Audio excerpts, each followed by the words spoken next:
I am Morgan. I am 30 years old, and somehow I am still paying the price for being the family scapegoat. Last Sunday, my parents hosted their 40th anniversary dinner at our family brownstone in Brooklyn. I was sitting quietly in the corner of the living room working on my laptop. My sister-in-law Sloane strutted over and casually unplugged my computer right from the wall so she could plug in her lavender essential oil diffuser. She smirked and looked down at me. "Still playing with your little computer hobby, Morgan?" She sighed loudly so everyone in the room could hear her. "At least get a real job like us." My brother Julian laughed loudly and raised his expensive glass of wine. He then announced to the entire extended family that he was taking over the first floor of the brownstone where I lived to build a private home gym for Sloane. He told me I had until the end of the month to pack my bags and get out. I simply sipped my ice water and smiled. What they did not know was that the little computer hobby they were laughing at had just made me a billionaire. And in exactly 48 hours, I would use it to completely dismantle Julian's precious Wall Street career and leave Sloane with absolutely nothing. Before I continue this story, let me know where you are watching from in the comments below. Hit like and subscribe if you have ever had to stand up to toxic family members who severely underestimated your worth. You will definitely want to hear exactly how this dinner ended. Growing up in a strict household meant constantly keeping up appearances. My parents, Reverend James and Patricia, cared much more about their pristine image in the local church community than they cared about my emotional well-being. From the very moment my older brother Julian was born, he was their golden child. Every single ounce of their energy, affection, and savings went into his Ivy League education and his perfect reputation. I was just the quiet, invisible girl who scavenged for discarded computer parts and taught herself how to write complex code in the middle of the night. The dining room of the historic Brooklyn brownstone was completely suffocating that evening. The warm air was thick with the smell of roasted lamb and Sloane's overwhelming lavender oil. Dozens of aunts, uncles, and finance cousins were gathered around the long, antique mahogany table. After Julian made his grand, cruel announcement about kicking me out into the street to build a gym, nobody came to my defense. Not a single person spoke up for me.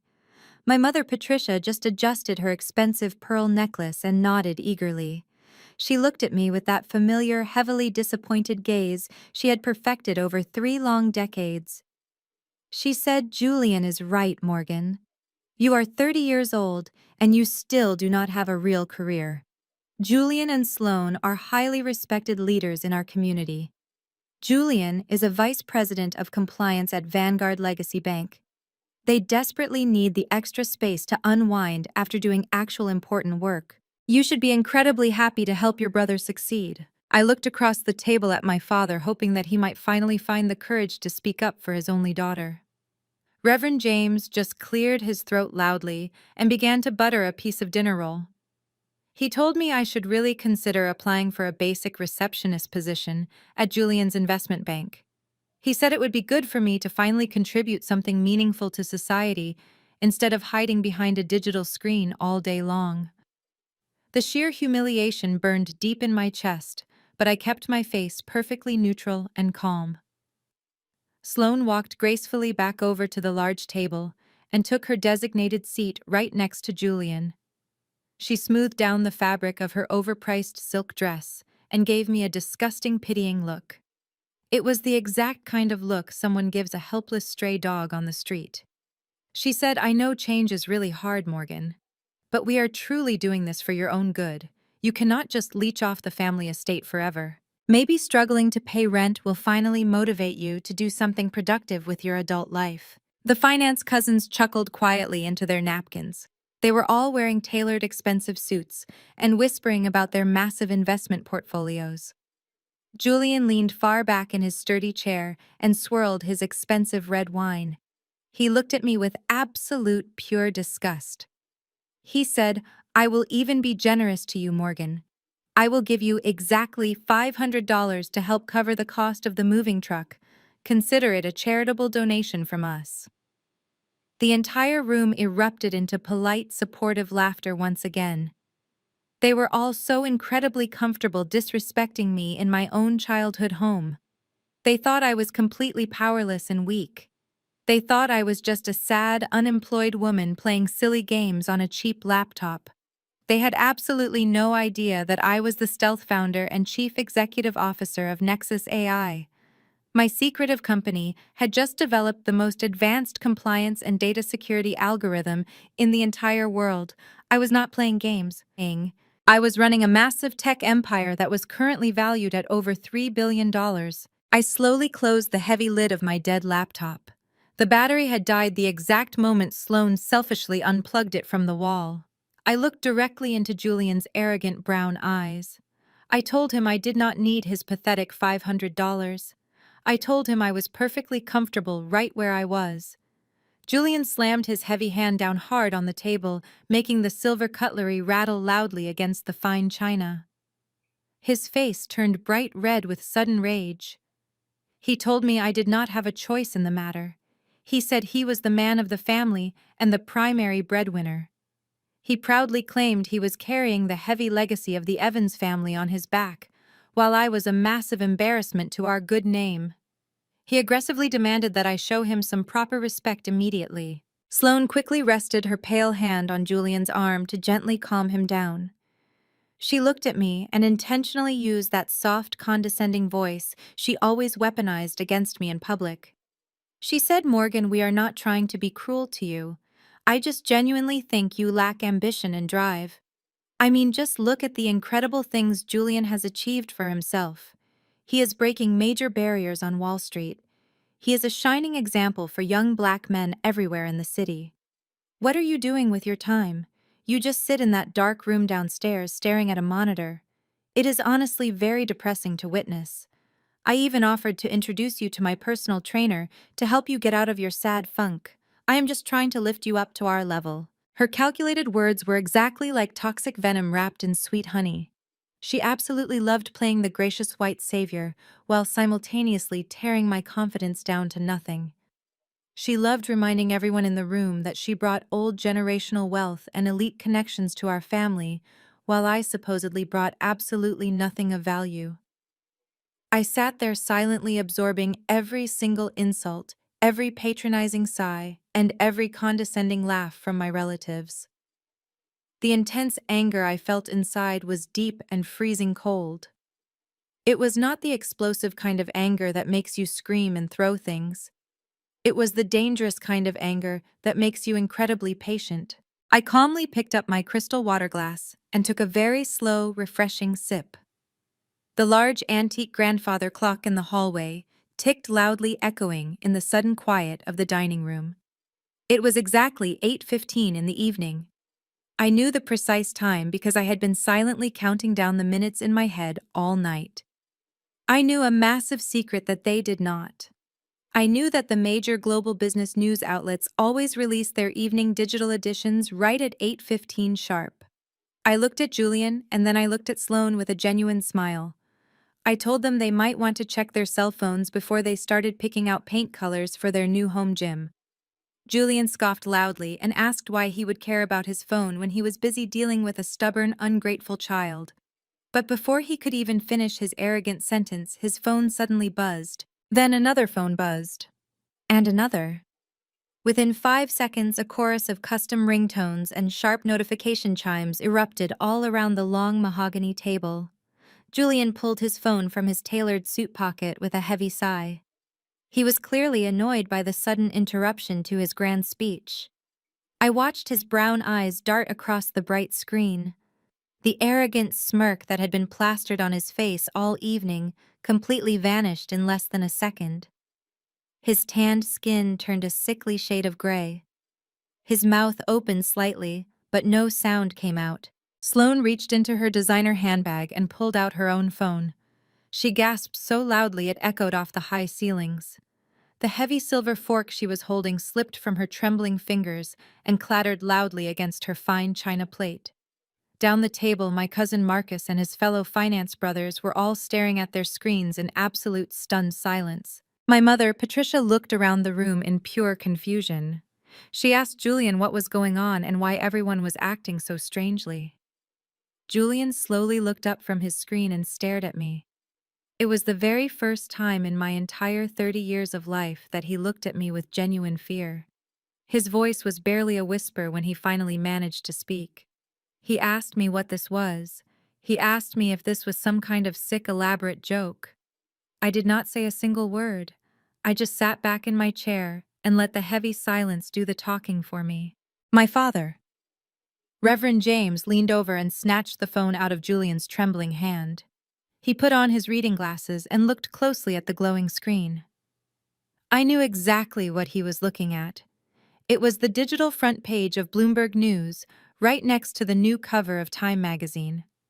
Right there in stunning high definition was a professional portrait of me.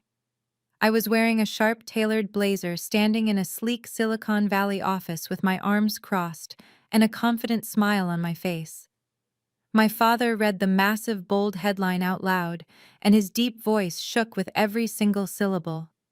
He read Tech's newest billionaire, the secret genius revolutionizing artificial intelligence. Morgan Evans steps out of the shadows. The word billionaire hung in the dining room air like a heavy physical weight. My mother let out a small, weak cry and covered her mouth with both hands. The cousins who had just been laughing at my expense were now staring at me like I was a completely different human being. The entire power dynamic of the room had shifted in less than a minute. Sloane aggressively tapped her manicured nails against her phone screen.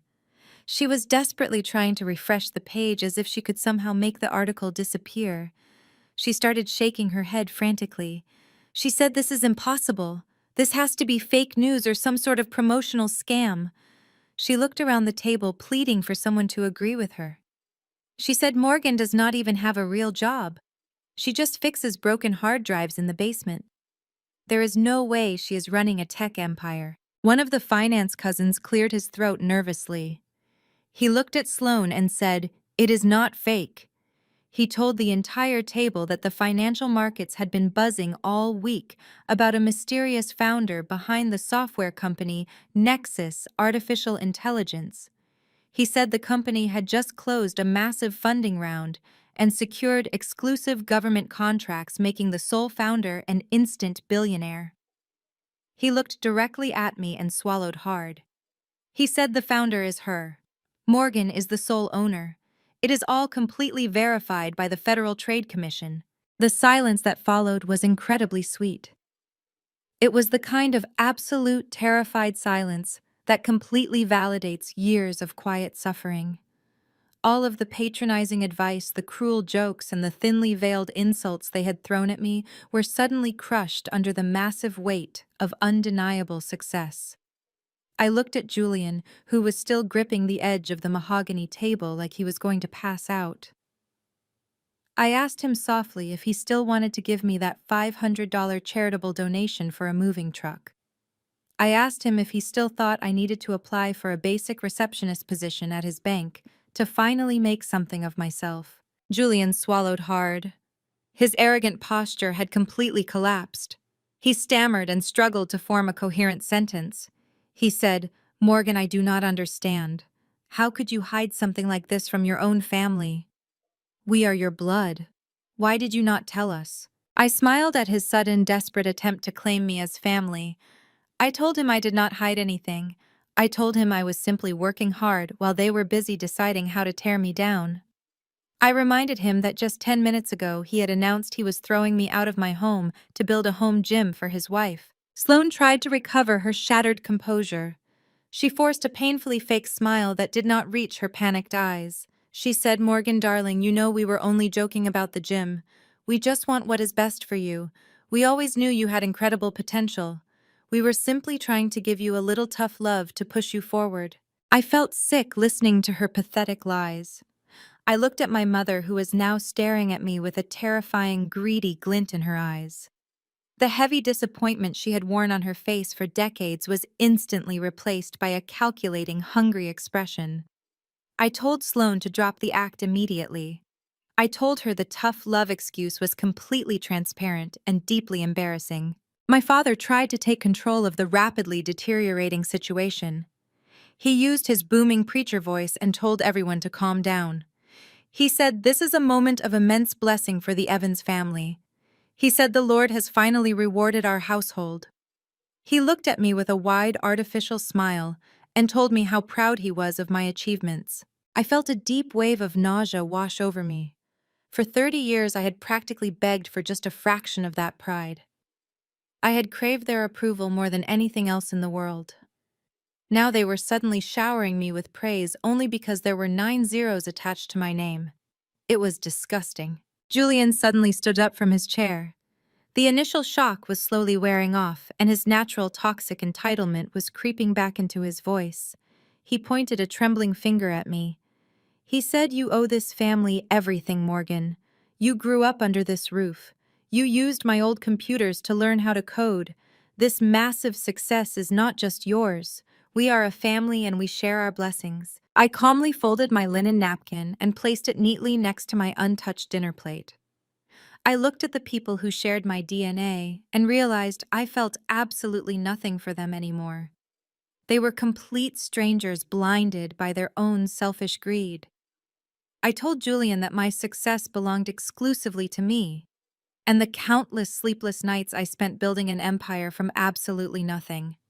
I told him that while he was busy kissing up to bank executives and Sloan was busy looking down on everyone else, I was quietly securing my absolute freedom. The dining room that had been a prison of expectations, my entire life suddenly felt incredibly small and insignificant.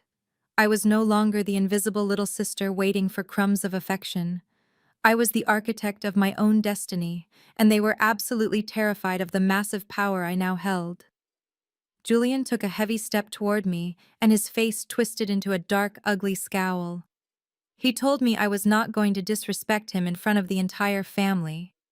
He said he would not let some lucky break turn me into an arrogant monster. I stood up from my chair and smoothed out my clothes. I looked Julian dead in the eye and told him I was not lucky. I was prepared. Sloan let out a loud, shrill laugh that suddenly shattered the heavy tension in the dining room. She waved her pale hand dismissively at the glowing phone screens scattered across the table. She said, "Oh, please, everyone, let us be realistic here for just a second. Do we really believe that little Morgan built a $3 billion technology company all by herself?" She looked around the table, desperately trying to rally the family back to her side and restore the natural order of things. She said, "You all know exactly how these modern tech companies work nowadays. They are completely desperate for good public relations. They constantly need a diverse face to put on the cover of their magazines to satisfy the liberal media. I bet some wealthy white guy from Silicon Valley actually wrote all the code and built the entire algorithm from scratch. They just hired Morgan to be their little diversity mascot because having a black female founder looks incredibly good for their corporate image." The collective sigh of relief from my parents was absolutely sickening to witness. My mother, Patricia, let out a long breath and nodded her head in eager agreement. She smoothed down her dress and said, "That makes perfect sense, Sloan. I knew there had to be a perfectly logical explanation for all of this nonsense. Morgan has never had the discipline or the intelligence to run a real business." Julian immediately relaxed his tense shoulders and leaned far back into his chair. The terrifying reality that his little sister was vastly more successful than him had been temporarily neutralized by his wife and her toxic racist logic. He picked up his wineglass again and the arrogant smirk slowly returned to his face. Listening to Sloan casually reduce my entire life of grueling hard work to a cheap diversity stunt made my blood run entirely cold. It was the exact same oppressive narrative I had been fighting against my entire life under this very roof. My mind was instantly pulled back to a rainy Tuesday afternoon exactly 15 years ago. I was 15 years old, and Julian was 20. My parents had called a mandatory family meeting in the living room. My father, Reverend James, proudly announced that he was taking out a massive second mortgage on our family brownstone and entirely emptying his retirement savings account. Every single penny they had managed to save over their entire lives was going straight to Julian so he could attend an elite Ivy League university without carrying a single dollar of student debt. My mother had even purchased him a brand new luxury sedan so he could look the part of a highly successful young man on his new college campus. I clearly remember standing nervously in the corner of the living room that day. I quietly asked my parents if they could possibly spare just $300 so I could buy a cheap refurbished desktop computer. I had been reading thick textbooks from the public library about software programming, and I desperately wanted to practice writing my own code. My mother looked at me like I had just asked her to set the entire house on fire. She coldly told me to stop being so incredibly selfish. She said Julian was the absolute future of the Evans family, and all of our limited resources needed to go directly toward his inevitable success. She told me I could just use the slow, outdated computers at the public library if I really wanted to play around with silly technology games. So that is exactly what I did. While Julian was attending expensive fraternity parties and networking with wealthy heirs at his Ivy League school, I was taking the city bus to the local electronics recycling center every single weekend. I would spend hours digging through massive dirty bins of discarded electronics. I carefully collected broken motherboards, cracked monitors, and fried hard drives that other people had thrown away. I brought them all back to my tiny bedroom on the first floor and spent countless sleepless nights figuring out how to piece them together. I built my very first computer out of literal garbage. I taught myself complex programming languages in the dark while my entire family slept peacefully upstairs, comfortably believing that I would never amount to anything in my life. The sudden sound of Julian pouring himself another glass of wine pulled me sharply back to the present moment. He was laughing softly again, completely restored by the comfortable lies his wife had just spun for him. He looked at me and said, "It really is a cute little setup you have going on, Morgan." He asked me how much my corporate bosses were paying me to smile for the magazine cameras and pretend to be a tech genius. He said it must be a pretty nice paycheck if they are willing to put your face on the cover of Time magazine. I did not yell or raise my voice. I just stood there and looked at the pathetic group of people sitting around the dining table. I looked at Sloane, who was sitting up perfectly straight, with a smug, satisfied look on her face.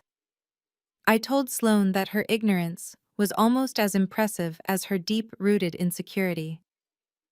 I told her there was no secret white man hiding behind a curtain pulling the strings of my company. I told her I was the sole founder and the sole owner of the business.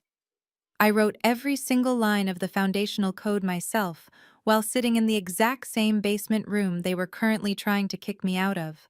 I looked over at my mother, whose face had suddenly dropped again. I told her that the garbage computer I built from the scrapyard 15 years ago was the very same machine I used to write the first draft of the Nexus artificial intelligence algorithm. I told them that my software was now independently securing the financial data of the largest banking institutions in the entire world. Sloane aggressively rolled her eyes and crossed her arms tightly over her chest. She said, "You can spin whatever fake fairy tale you want, Morgan. But nobody in the real world is ever going to believe that a college dropout from Brooklyn completely outsmarted the greatest engineering minds in Silicon Valley. You are just riding on the coattails of people who are actually intelligent and driven. You are a complete fraud, and it is only a matter of time before everyone in the industry finds out the truth." I took a slow, deep breath. The sheer amount of mental gymnastics they were willing to do just to avoid giving me any basic credit was truly fascinating to watch. They would honestly rather believe a massive corporate conspiracy theory than admit that the family scapegoat had completely surpassed them in every possible metric of success. I walked slowly around the edge of the large dining table. I stopped right behind Julian's expensive leather chair. I placed my hand gently on the wooden backrest and leaned down just slightly so he could hear me perfectly clear. I told Julian that it did not matter if he or his wife believed the article. I told him the federal government believed it. The entire banking industry believed it. And most importantly, his senior bosses at Vanguard Legacy Bank absolutely believed it. Julian frantically grabbed his phone off the dining table. He completely ignored my factual statement about his senior bosses. His fingers were trembling uncontrollably as he rapidly typed the name of my company into his internet search browser. The large dining room was so incredibly quiet that you could clearly hear the soft, rapid tapping of his thumbs against the glass screen. Sloane quickly leaned over his broad shoulder. Her blonde hair brushed against the fabric of his tailored suit. Her pale blue eyes widened dramatically as the financial search results loaded on the bright screen. She gasped loudly again, but this time it was not out of shock or disbelief. It was out of pure, unadulterated greed. Julian stared at the digital screen for what felt like an absolute eternity. His breathing became very heavy and shallow, echoing in the silent room. He read the financial summary out loud, and his voice was completely devoid of its usual arrogant and commanding tone. He read the words, $3 billion. He whispered that Nexus Artificial Intelligence was recently valued at $3 billion after securing massive federal government contracts. He slowly dropped his phone back onto the table. The heavy metal device made a loud thud against the thick mahogany wood. He looked at me, and the expression on his face had completely transformed in a matter of seconds. The defensive anger and the cruel mocking were entirely gone. In their place was a sickening level of toxic entitlement. Julian slowly stood up from his leather chair. He ran a shaking hand through his dark hair and suddenly smiled at me. It was the most terrifying and manipulative smile I had ever seen in my entire life. He took a slow step toward me, and his voice was suddenly dripping with fake warmth and brotherly affection. He said, "Morgan, you really did it. You actually built an empire all by yourself.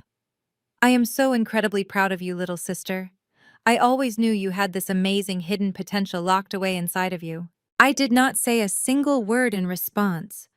I just stood there and watched him pivot from a cruel bully to a supportive, loving brother in less than 10 seconds. Sloane immediately caught on to his sudden change in strategy. She eagerly stood up and walked around the heavy table, clapping her manicured hands together like an excited little child. She said, "Oh my goodness, Morgan, this is absolutely wonderful news for our entire family. We are going to be so incredibly wealthy. We can finally buy that massive summer estate in the Hamptons we have been looking at." The sheer audacity of her statement made me feel physically sick to my stomach. She had just spent the entire evening telling me to pack my bags and move out of my childhood home because I was a useless burden. Now she was suddenly spending my hard-earned money on a luxury summer estate for herself. I looked directly at Sloane and asked her exactly who she meant when she used the word we. Julian quickly stepped between us to protect his greedy wife. His fake, warm smile faltered just a little bit, but he quickly recovered his false composure. He said, "Morgan, let us not be selfish right now in this beautiful moment. This is a massive victory for our legacy. And as the head of this family, I think it is time we sit down and discuss the business arrangement." He crossed his arms over his chest and looked at me with absolute blind confidence. He said, "You know as well as I do that you did not build this massive tech company entirely on your own." I raised an eyebrow and waited in absolute silence for him to elaborate on his delusional claim. Julian cleared his throat and projected his deep voice so the entire room of relatives could hear his ridiculous speech. He said, 10 years ago, when you were still a struggling, confused teenager, I gave you a laptop. It was a top-of-the-line machine that I paid for, with my own hard-earned money. I handed it to you because I deeply believed in your little computer hobby when nobody else did. That specific machine was the foundational tool you used to learn how to write code. It was the exact machine you used to write the original software algorithms for Nexus." I stared at him in complete and utter disbelief. The level of gaslighting was truly astronomical. I calmly told him that the laptop he was talking about was a broken piece of garbage that he had ruined by spilling an entire cup of sticky soda over the keyboard. He had thrown it into the outside trash can because the internal motherboard was completely fried and useless. I reminded him that I had dug that laptop out of the literal garbage in the rain. I had spent 3 weeks carefully cleaning the internal components with rubbing alcohol and replacing the burnt-out wires just so I could manage to turn it on. He did not generously give it to me. He discarded it like trash, just like he always discarded me. Julian aggressively waved his large hand in the air, completely dismissing my factual correction, like it meant absolutely nothing. He said the physical condition of the machine is entirely irrelevant, Morgan. The legal fact remains that it was my personal property. I provided you with the essential hardware you desperately needed to start your business venture. In the corporate finance world, that is legally classified as an angel investment. I provided the initial seed capital for your artificial intelligence company. Therefore, I am legally entitled to a massive portion of the equity. The entire dining room fell completely silent again. My cousins were staring at Julian with their mouths hanging wide open. Even they could not believe the absolute ridiculousness of his legal claim over my company. But Julian was completely serious. The promise of $1 billion payday had entirely blinded him to reality and basic common sense. He leaned forward and slammed both of his heavy hands flat on the dining table, making the plates rattle. He looked me dead in the eyes and made his formal demand right there in front of everyone. He said, "I want 50% Morgan. I want 50% ownership of the entire company and a guaranteed permanent seat on your board of directors. It is only fair considering I am the very person who built your foundation. Without my broken laptop, you would still be absolutely nothing." The room waited for my reaction. My mother, Patricia, suddenly chimed in from the end of the table. Her voice filled with desperate greed. She said, "Your brother is completely right, Morgan. Family always shares their wealth. You owe him this 50% for everything he has done for you. You need to be a good sister and sign whatever papers he needs you to sign." My father, Reverend James, nodded his head in agreement. He told me that God had blessed me with this massive fortune so that I could elevate the entire family. He said that giving Julian half of my company was the righteous and holy thing to do. They were all staring at me like a pack of hungry wolves surrounding their next meal. They had spent 30 years starving me of love, and now they wanted to feast on my success. I stood there, letting their greedy words echo in the silent room. My mother, Patricia, suddenly burst into loud theatrical tears. She covered her face with her manicured hands and began to sob dramatically. She peeked through her fingers to make sure everyone was watching her grand performance.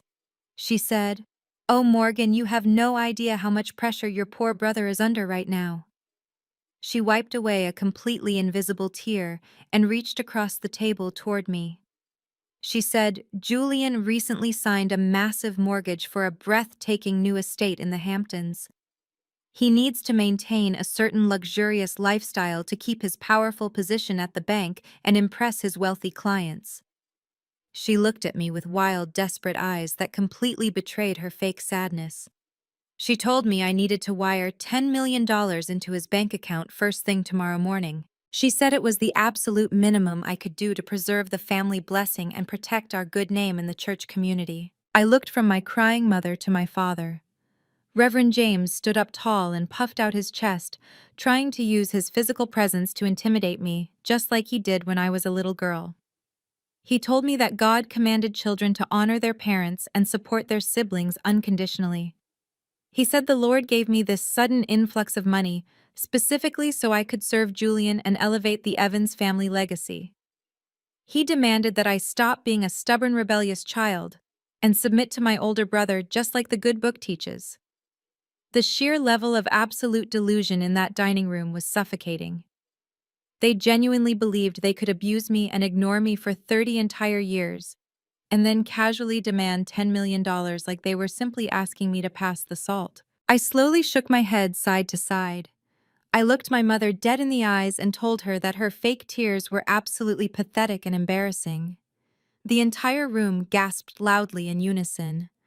I told her she never shed a single tear when I was eating cheap ramen noodles in a freezing basement just to survive while they were eating expensive steaks upstairs.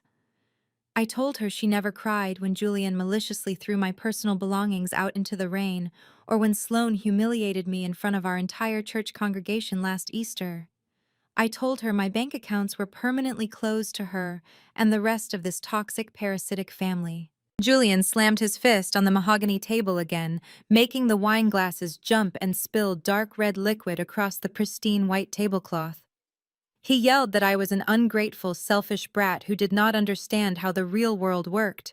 He told me I was absolutely nothing without the Evans family name backing me up. Sloane immediately chimed in, saying I was going to hell for turning my back on my own blood in their time of desperate need. She told me I was a horrible, vicious woman who only cared about money. The cousins who had just been asking me for exclusive investment advice a few moments ago were now suddenly shouting angry insults and calling me a traitor to my own people. The delicate mask of a polite high society family dinner had completely fallen off and shattered on the floor. They were finally showing me their true, ugly faces, and it was a horrifying sight to behold. I calmly turned around and walked over to my small, cramped desk in the dark corner of the room. I picked up my dead-broken laptop and carefully placed it into my worn canvas backpack. I deliberately zipped the bag closed and swung it over my shoulder. I walked back toward the front door of the grand brownstone, refusing to look back at any of them. My father quickly stepped into the narrow hallway, blocking my path to the exit. He used his deep, booming preacher voice and told me that if I walked out that front door, I would no longer be considered a part of his family. He said I would be completely cut off from the only people in the world who truly loved me and cared about my soul. I looked up at the tall, imposing man who had ignored my existence and crushed my dreams for 3 decades. I smiled a genuine, completely peaceful smile. I told him that being cut off from this family was the greatest blessing God had ever bestowed upon me. I stepped gracefully around his frozen body and reached for the heavy, cold brass doorknob. Julian ran out into the hallway right behind me, breathing heavily like a wild animal. His handsome face was twisted into a dark, ugly mask of pure, unadulterated rage. He screamed that I was making the biggest, most catastrophic mistake of my entire life. He yelled that he was a powerful executive on Wall Street, and he knew exactly how to completely destroy arrogant people like me. He pointed his trembling finger directly at my back and swore he would take absolutely everything I had built with my own 2 hands. He said he would tie my new company up in so much brutal corporate litigation that I would be begging him for pennies on the street before the year was over. He screamed that I would deeply regret disrespecting the golden child of the Evans family and making a powerful enemy out of him. I pulled open the heavy wooden door and stepped out into the cool, crisp Brooklyn air. The heavy door slammed shut loudly behind me, completely cutting off the toxic shouting and the empty, violent threats. I walked quickly down the concrete steps of the brownstone and took a deep, refreshing breath of the city air. For the very first time in my entire 30 years of life, I felt completely unburdened and free. I had finally stood up to my lifelong abusers and walked away from their crushing, suffocating expectations. The long walk to the subway station felt like I was floating above the pavement. I was finally ready to embrace my new amazing life as an independent, incredibly successful woman. I honestly thought the dark nightmare was finally over. I foolishly thought walking out of that door was the final end of the long family war. But I was incredibly wrong. The toxic entitlement of my family ran much deeper than I had ever realized. Julian was not just making empty, dramatic threats in the heat of the moment to save his fragile ego. 3 days later, a serious-looking process server showed up at the front desk of my corporate office, holding a massive, thick stack of legal documents that would threaten to completely destroy everything I had fought so hard to build. I stared at the towering stack of crisp white legal papers sitting heavily on my sleek glass desk. The process server had practically sprinted out of the lobby after dropping the terrifying binder into my receptionist's hands. The front page was stamped with the imposing gold seal of Vanguard Legacy Bank and a premier Wall Street law firm that charged thousands of dollars an hour. My hands were surprisingly steady as I slowly flipped through the dense pages of aggressive legal jargon. Julian had not wasted a single second. He had actually convinced the senior partners at his massive investment bank to unleash their most vicious corporate attack dogs on my newly discovered tech empire. The official complaint listed multiple devastating charges. Julian was officially suing me for outright theft of intellectual property, corporate fraud, and breach of implied contract. He had somehow managed to convince a federal judge to sign an emergency temporary injunction. That single piece of paper effectively froze every single bank account tied to Nexus Artificial Intelligence. The injunction also blocked my company from executing any new federal contracts until the ownership dispute was entirely resolved in a court of law. It was a classic corporate starvation tactic. Julian knew I had built Nexus from the ground up without taking money from predatory venture capitalists. He knew my personal wealth was entirely tied up in the company equity. By freezing the corporate assets, he was trying to instantly cut off my oxygen supply. He wanted to bankrupt me before I could even step foot inside a courtroom. I leaned back in my ergonomic desk chair and let out a long, slow breath. The sheer weight of corporate power bearing down on me was intentionally designed to inspire pure panic. Julian was using the unlimited financial resources of a multi-billion-dollar investment bank to completely crush his little sister. My lead software engineers were already knocking frantically on my glass office door. They had just received the automated notifications from our payroll provider that the company funds were locked. The entire floor of my bustling office was suddenly filled with an anxious, tense murmur. My employees relied on me to feed their families, and Julian was carelessly playing with all of their lives just to satisfy his toxic, fragile ego. I stood up and walked out of my office to address my panicked team. I looked at the dozens of brilliant, dedicated people who had trusted me enough to leave their comfortable jobs and join my stealth startup. I kept my voice perfectly level and projected a deep sense of unshakable confidence. I told them there was a minor administrative hold on our accounts due to a frivolous legal filing.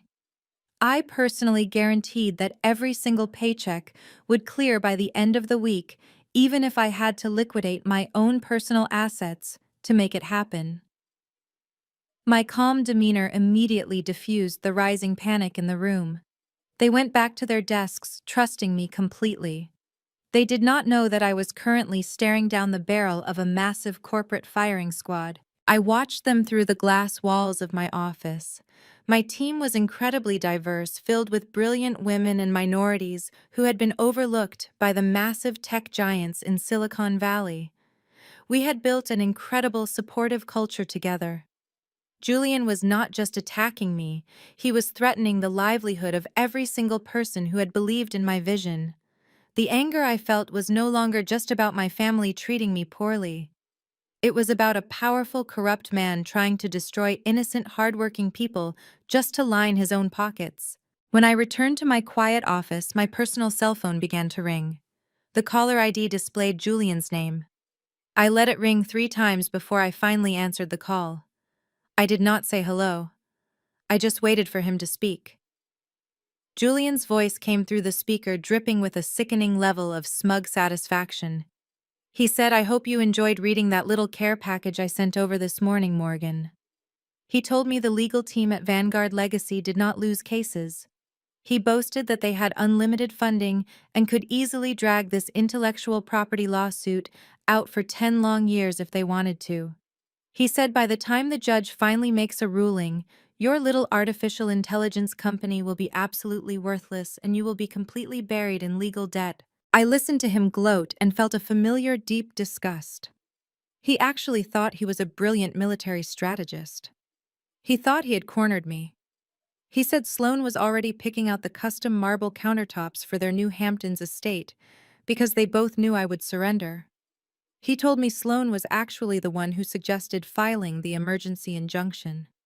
She had wanted to make sure I could not hide any of the company assets or transfer the funds into a private offshore account. The thought of my racist and entitled sister-in-law actively plotting to steal my wealth made my stomach physically turn. She had spent years mocking my intelligence, and now she was eagerly calculating how to spend the money my intelligence had generated. He offered me one final patronizing deal.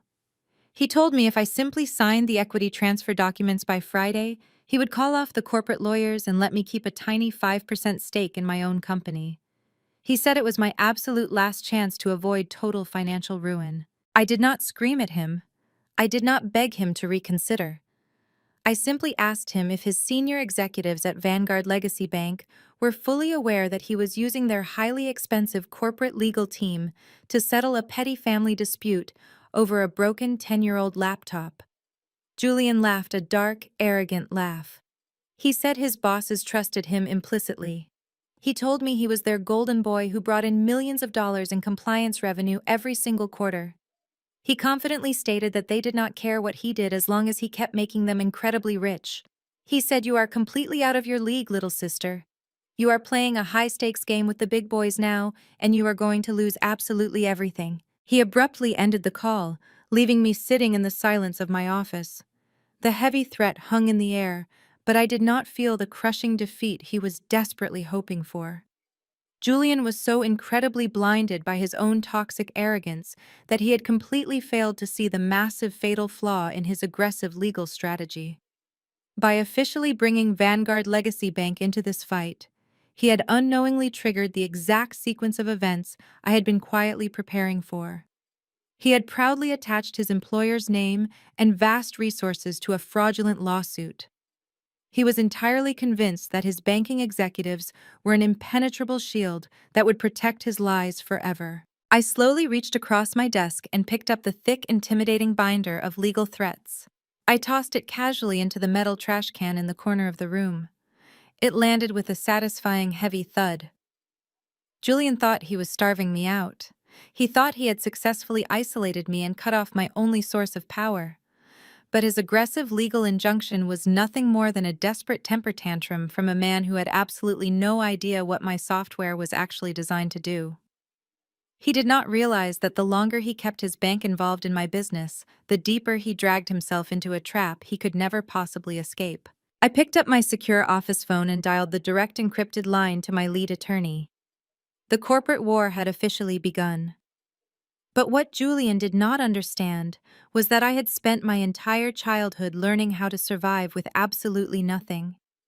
I had taught myself how to build something beautiful out of broken, discarded pieces, while he had everything handed to him on a silver platter. His power was entirely borrowed from the institution he worked for, but my power was built into my own mind. I was more than ready to let Julian completely destroy himself. The very next morning, my phone began vibrating continuously on my nightstand. It was not emails from my legal team or panicked calls from my engineers. It was an endless stream of social media notifications. My stomach tightened as I opened the application. My face was everywhere, but it was not the polished professional portrait from the cover of Time magazine. It was a grainy, zoomed-in photo taken from across the dining table at my parents' anniversary dinner. Right below my picture was a highly edited, emotionally manipulative video posted by Sloane. She was sitting on the plush white couch in her expensive living room. She was wearing no makeup and a simple, oversized sweater to make herself look fragile and defenseless. She looked directly into the camera and forced her pale blue eyes to well up with tears.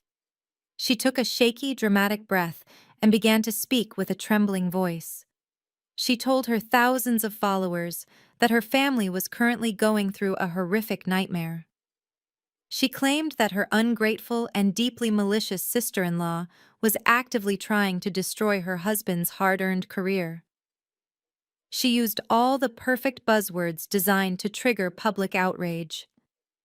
She called me a hostile, aggressive woman who was trying to steal the tech company that Julian had supposedly built and funded out of the goodness of his heart. Sloane looked down at her hands and let a single perfect tear roll down her cheek. She said Julian supported her when she had absolutely nothing. He gave her the computers and the money she needed to survive. And now that the company is finally successful, she is illegally locking us out and trying to leave us completely bankrupt right before the holidays. She begged the internet to share her story and help her hold me accountable. She completely weaponized her tears to play the ultimate victim. She painted herself and Julian as the generous, innocent saviors who were being violently attacked by a greedy, heartless black woman. The internet backlash was immediate and absolutely ferocious. People who had never even met me were flooding my company pages and my personal accounts with horrific comments. They called me a thief and a fraud. They demanded that my government contracts be canceled immediately. Sloane's post had been shared tens of thousands of times within just a few hours. The court of public opinion was heavily stacked against me, and the racist undertones of the comments were completely sickening. They were so eager to believe that a wealthy white savior and her successful banker husband were the true brains behind my software empire. I sat on the edge of my bed and watched the video play on a silent loop. I did not cry. I just felt a deep, familiar exhaustion. This was exactly how Sloane operated. She had a long documented history of stealing my hard work and gaslighting me into silence while playing the innocent victim. My mind drifted back to a crisp Sunday morning 5 years ago. My father's church was hosting a massive winter charity drive for the homeless community in Brooklyn. I had spent 3 entire months organizing the logistics. I called local businesses to secure food donations. I rented the delivery trucks. I spent countless nights sorting through hundreds of heavy boxes of winter coats in the damp church basement all by myself. On the final morning of the charity drive, the church was packed with local politicians and news reporters. The event was a massive success. I was standing in the back of the fellowship hall, covered in dust and sweat, holding a clipboard with all the delivery schedules. That is when Sloane suddenly appeared. She was wearing a flawless designer dress and a bright, perfect smile. She had not lifted a single finger to help for 3 months. But the moment she saw the local news cameras setting up near the front stage, she walked straight up to the microphone. My father, Reverend James, proudly introduced Sloane to the congregation as the brilliant, compassionate director of the winter drive. Sloane smiled modestly and took the microphone. She told the cameras how exhausted she was from working so hard on this project. She talked about her deep personal commitment to helping the less fortunate. The entire congregation clapped and cheered for her. I walked up to my mother and quietly asked why Sloane was taking credit for the months of grueling physical labor that I had done alone. My mother quickly grabbed my arm and dug her fingernails into my skin. She told me to lower my voice and stop being so jealous and petty. She said Sloane presents better on television than you do, Morgan. She has the right look for the church image. Just let her have this moment. Do not ruin our blessing with your bitter attitude. I stood in the back of the room and watched Sloane confidently steal my credit, my labor, and my praise. Julian stood right next to her, holding her hand and looking so incredibly proud. When the cameras stopped rolling, Sloane walked past me and whispered that I should really go wash my face because I looked like a complete mess. She took everything I built and made everyone believe it belonged to her. That memory burned brightly in my mind as I stared at her fake crying video on my phone screen. She thought she could run the exact same play again. She thought she could step in front of the cameras, point her manicured finger at me, and steal a $3 billion company the same way she stole a church charity drive. She heavily relied on the fact that I had always stayed silent to keep the peace.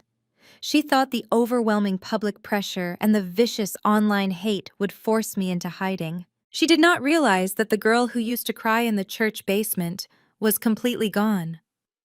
I calmly locked my phone and walked into my bathroom to get dressed for the day. The smear campaign was vicious and loud, but it was built entirely on a fragile foundation of lies. They were playing a loud public game of checkers while I was quietly positioning the final pieces on a chessboard they could not even see.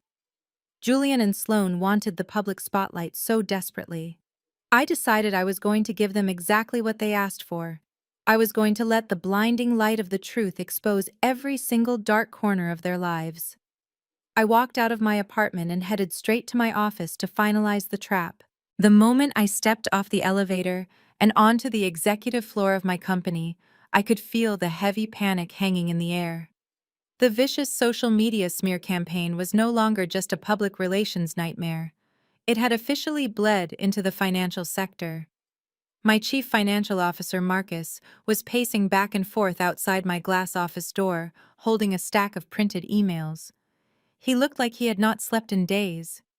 He followed me inside and shut the door tightly behind us. He told me we were bleeding capital at an alarming rate. Julian had not stopped at just filing a fraudulent legal injunction. He was now actively weaponizing his powerful title as a vice president at Vanguard Legacy Bank to completely blackball me across the entire tech industry. He had spent the entire morning making aggressive phone calls to his wealthy fraternity brothers and his elite connections at major venture capital firms in Silicon Valley. He was spreading the lie that my company was under federal investigation for stealing proprietary algorithms. He told them that anyone who invested in Nexus Artificial Intelligence would be considered an accomplice to corporate fraud. Marcus placed the printed emails on my desk. They were official withdrawal notices from 3 of our largest institutional investors. The massive Series B funding round that we were supposed to close by the end of the month had been completely pulled. Our leading investors were suddenly too terrified of the legal liability Julian had fabricated. They were freezing their term sheets and demanding emergency audits before they would release another single dollar to us. The combination of the frozen bank accounts and the collapsed funding round meant our cash flow was effectively dead. I read through the formal rejection letters one by one. These were venture capitalists who had praised my genius just a week ago. Now they were cowardly running for the hills because a powerful man in a tailored suit had threatened them over the phone. It was a painful reminder of how quickly the corporate world will turn their backs on you when things get difficult. They did not care about the truth. They only cared about protecting their own profit margins. Marcus looked at me with genuine fear in his eyes. He told me that if we could not secure an emergency bridge loan by Friday, we would not be able to cover the server hosting costs for our existing clients. The entire network would go dark. All of our operations would instantly shut down, and we would be forced to lay off the entire staff. Julian was systematically dismantling my $3 billion empire piece by piece. He was suffocating the company just like a python slowly crushing its prey.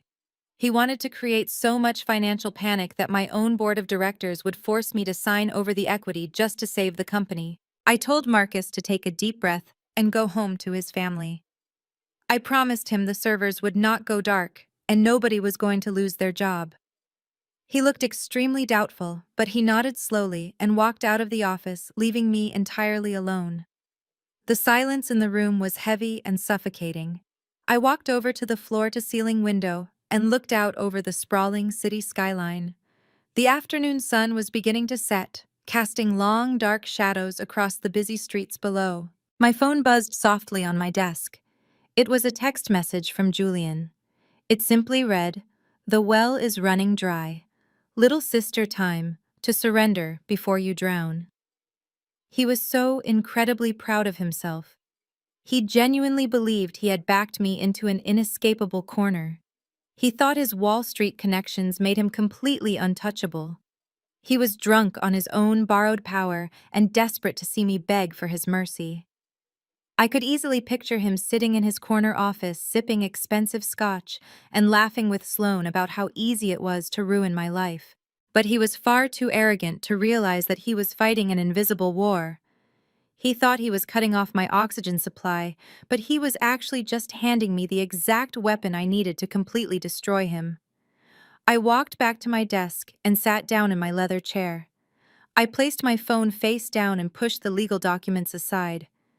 I typed a complex sequence of passwords into my desktop computer and bypassed the standard company network. A hidden secure dashboard slowly loaded on my large high-definition monitor. It was a private server portal that only I had access to. The screen was filled with endless streams of raw encrypted data, scrolling rapidly against a dark background. I watched the numbers and codes flash across the screen, and a slow, satisfied smile spread across my face. This was the exact mistake I had been patiently waiting for him to make. By officially using his position at Vanguard Legacy Bank to file the injunction and threaten my investors, Julian had legally intertwined his employer with my company. He had opened a direct digital bridge between his bank's highly secured internal network and my artificial intelligence compliance software. He thought he was using his bank to monitor my assets and freeze my accounts, but he had unknowingly given my algorithm full, unrestricted access to blindly audit every single financial transaction he had executed over the past 5 years. My software was not just sitting idle while he attacked my company. It was actively working in the background, quietly scanning his personal and professional ledgers. It was cross-referencing every single loan approval, every risk assessment, and every massive bonus payout he had ever authorized for himself. Julian thought he was successfully suffocating my company. He had absolutely no idea that my artificial intelligence had already finished mapping out his entire criminal history. The digital evidence was piling up by the terabyte. The trap was finally set, and the jaws were about to snap shut. I sat forward in my leather chair and watched the endless lines of encrypted data cascade down the dark screen. My toxic family and the cowardly venture capitalists all thought Nexus Artificial Intelligence was just another standard tech startup trying to sell basic security software to corporate clients. They thought my $3 billion valuation was based entirely on private sector speculation and Silicon Valley hype, but they were completely missing the largest and most terrifying piece of the puzzle. 3 months ago, I had walked into a highly secured federal boardroom in Washington, D.C., and signed a binding exclusive contract with the Securities and Exchange Commission and the Federal Reserve. The federal government had grown completely exhausted by Wall Street banks hiding their toxic assets and repeatedly lying on their quarterly compliance reports. The regulatory agencies were tired of handing out minor fines that amounted to nothing more than a simple cost of doing business for these corrupt institutions. They desperately needed a modern weapon that could bypass the human element entirely. They needed an algorithm that could not be bribed, intimidated, or lied to. They needed a system that could easily see through the sophisticated smoke and mirrors of modern high finance. They needed Nexus. When Julian proudly boasted at the family dinner about being a powerful vice president of compliance at Vanguard Legacy Bank, he was actually boasting about being the absolute weakest link in a highly corrupt financial chain. His specific bank had been officially selected as the primary target for the Federal Reserve's very first beta test of my audit software. For the past 90 days, my algorithm had been quietly living inside Vanguard Legacy's internal servers. It was functioning exactly like a digital ghost, entirely invisible to their highly paid cybersecurity teams. It did not just look at the perfectly polished financial spreadsheets the bank happily presented to the public. It aggressively dug deep into the raw metadata, tracing the exact digital origins of every single financial document. It searched for hidden offshore routing numbers, forged digital timestamps, and risk assessment documents that had been manually altered just hours before federal inspections took place. My artificial intelligence was explicitly designed to hunt down arrogant executives who thought they were significantly smarter than the law. Executives who truly believed their expensive tailored suits and Ivy League degrees made them completely untouchable. Executives exactly like my brother. I typed a specific command into my secure keyboard and filtered the massive ocean of banking data. I instructed the algorithm to isolate the entire digital footprint of one specific employee over the last 5 years, Julian Evans. The screen flickered for a mere fraction of a second before hundreds of red-flagged files flooded the large high-definition monitor. I leaned closer to the screen and carefully read the internal banking documents that Julian thought he had permanently deleted from the system. The sheer volume of his corporate fraud was absolutely staggering. He had not earned a single one of his massive annual bonuses through hard work or brilliant financial strategy. He had systematically falsified the risk profiles of hundreds of massive commercial real estate loans. He was intentionally hiding hundreds of millions of dollars in highly toxic, unrecoverable debt, so his specific compliance department would appear perfectly profitable on paper. He had personally forged the digital signatures of junior analysts and young interns to cover his sophisticated tracks, making absolutely sure they would take the immediate fall if the bank was ever investigated by the government. He had built his entire lavish lifestyle, his tailored Italian suits, his brand new Hamptons estate, and his smug superiority on a massive, fragile mountain of federal crimes. The deep, poetic irony of the situation washed over me like a cold, refreshing wave. Julian had spent his entire life looking down on me. He and Sloane had aggressively mocked my intelligence and demanded that I bow down to their superior social status. They had launched a vicious, highly calculated smear campaign to paint me as a hostile, ungrateful thief who was actively trying to steal his hard-earned success. They had successfully convinced the entire internet and our extended family that I was a greedy villain. Yet right here in plain glowing text on my secure monitor was the undeniable verified proof that he was the only true thief in the Evans family. His arrogance was so incredibly vast that he had unknowingly used the very bank he was actively defrauding to file a corporate lawsuit against the exact federal contractor who was currently auditing him. He had essentially hand-delivered his own federal arrest warrant directly to my office desk. If I simply pressed one single button on my keyboard, all of this encrypted data would be instantly transmitted to the primary enforcement division of the Securities and Exchange Commission in Washington. The armed federal agents would raid the Vanguard Legacy headquarters before the stock market even opened the next morning. Julian would be dragged out of his beautiful corner office in heavy steel handcuffs on live national television. Sloane would be forced to watch her entire wealthy identity crumble into absolute dust. But sending the files directly to the government from the quiet safety of my office felt far too easy. It would not give him the opportunity to fully understand exactly who had defeated him. Julian and Sloane had aggressively demanded a public spectacle. They had dragged my name through the mud on public platforms and tried to humiliate me into absolute submission. They wanted to force me to sit at their grand negotiation table to sign away my life's work. So I decided I was going to give them exactly what they arrogantly asked for. I was going to attend their little corporate negotiation meeting. I opened a secure printing application on my desktop and sent the compiled federal audit report to my private encrypted printer. The machine hummed to life, quietly spitting out page after page of undeniable, heavily documented truth. The reports detailed every single forged signature, every illegal wire transfer, and every single toxic asset he had intentionally hidden from federal regulators. I carefully gathered the warm sheets of paper and slid them into a thick, unmarked manila folder. This single folder held the absolute power to completely vaporize Julian's prestigious career, his stolen wealth, and his personal freedom. It was the ultimate equalizer. I looked out my office window at the darkening city streets below. I thought about my parents sitting in their Brooklyn brownstone blindly praying for Julian's continued success while actively condemning my soul. They worshipped the golden child because he provided them with the cheap illusion of elite status. They had completely sold their morality for the comfort of a luxury sedan and the bragging rights at their Sunday church service. They were all going to learn a very painful permanent lesson about the devastating consequences of building a legacy on lies. I placed the manila folder into my leather briefcase and locked the brass clasps with a sharp, satisfying click. Julian thought he was summoning a terrified, helpless younger sister to surrender her company.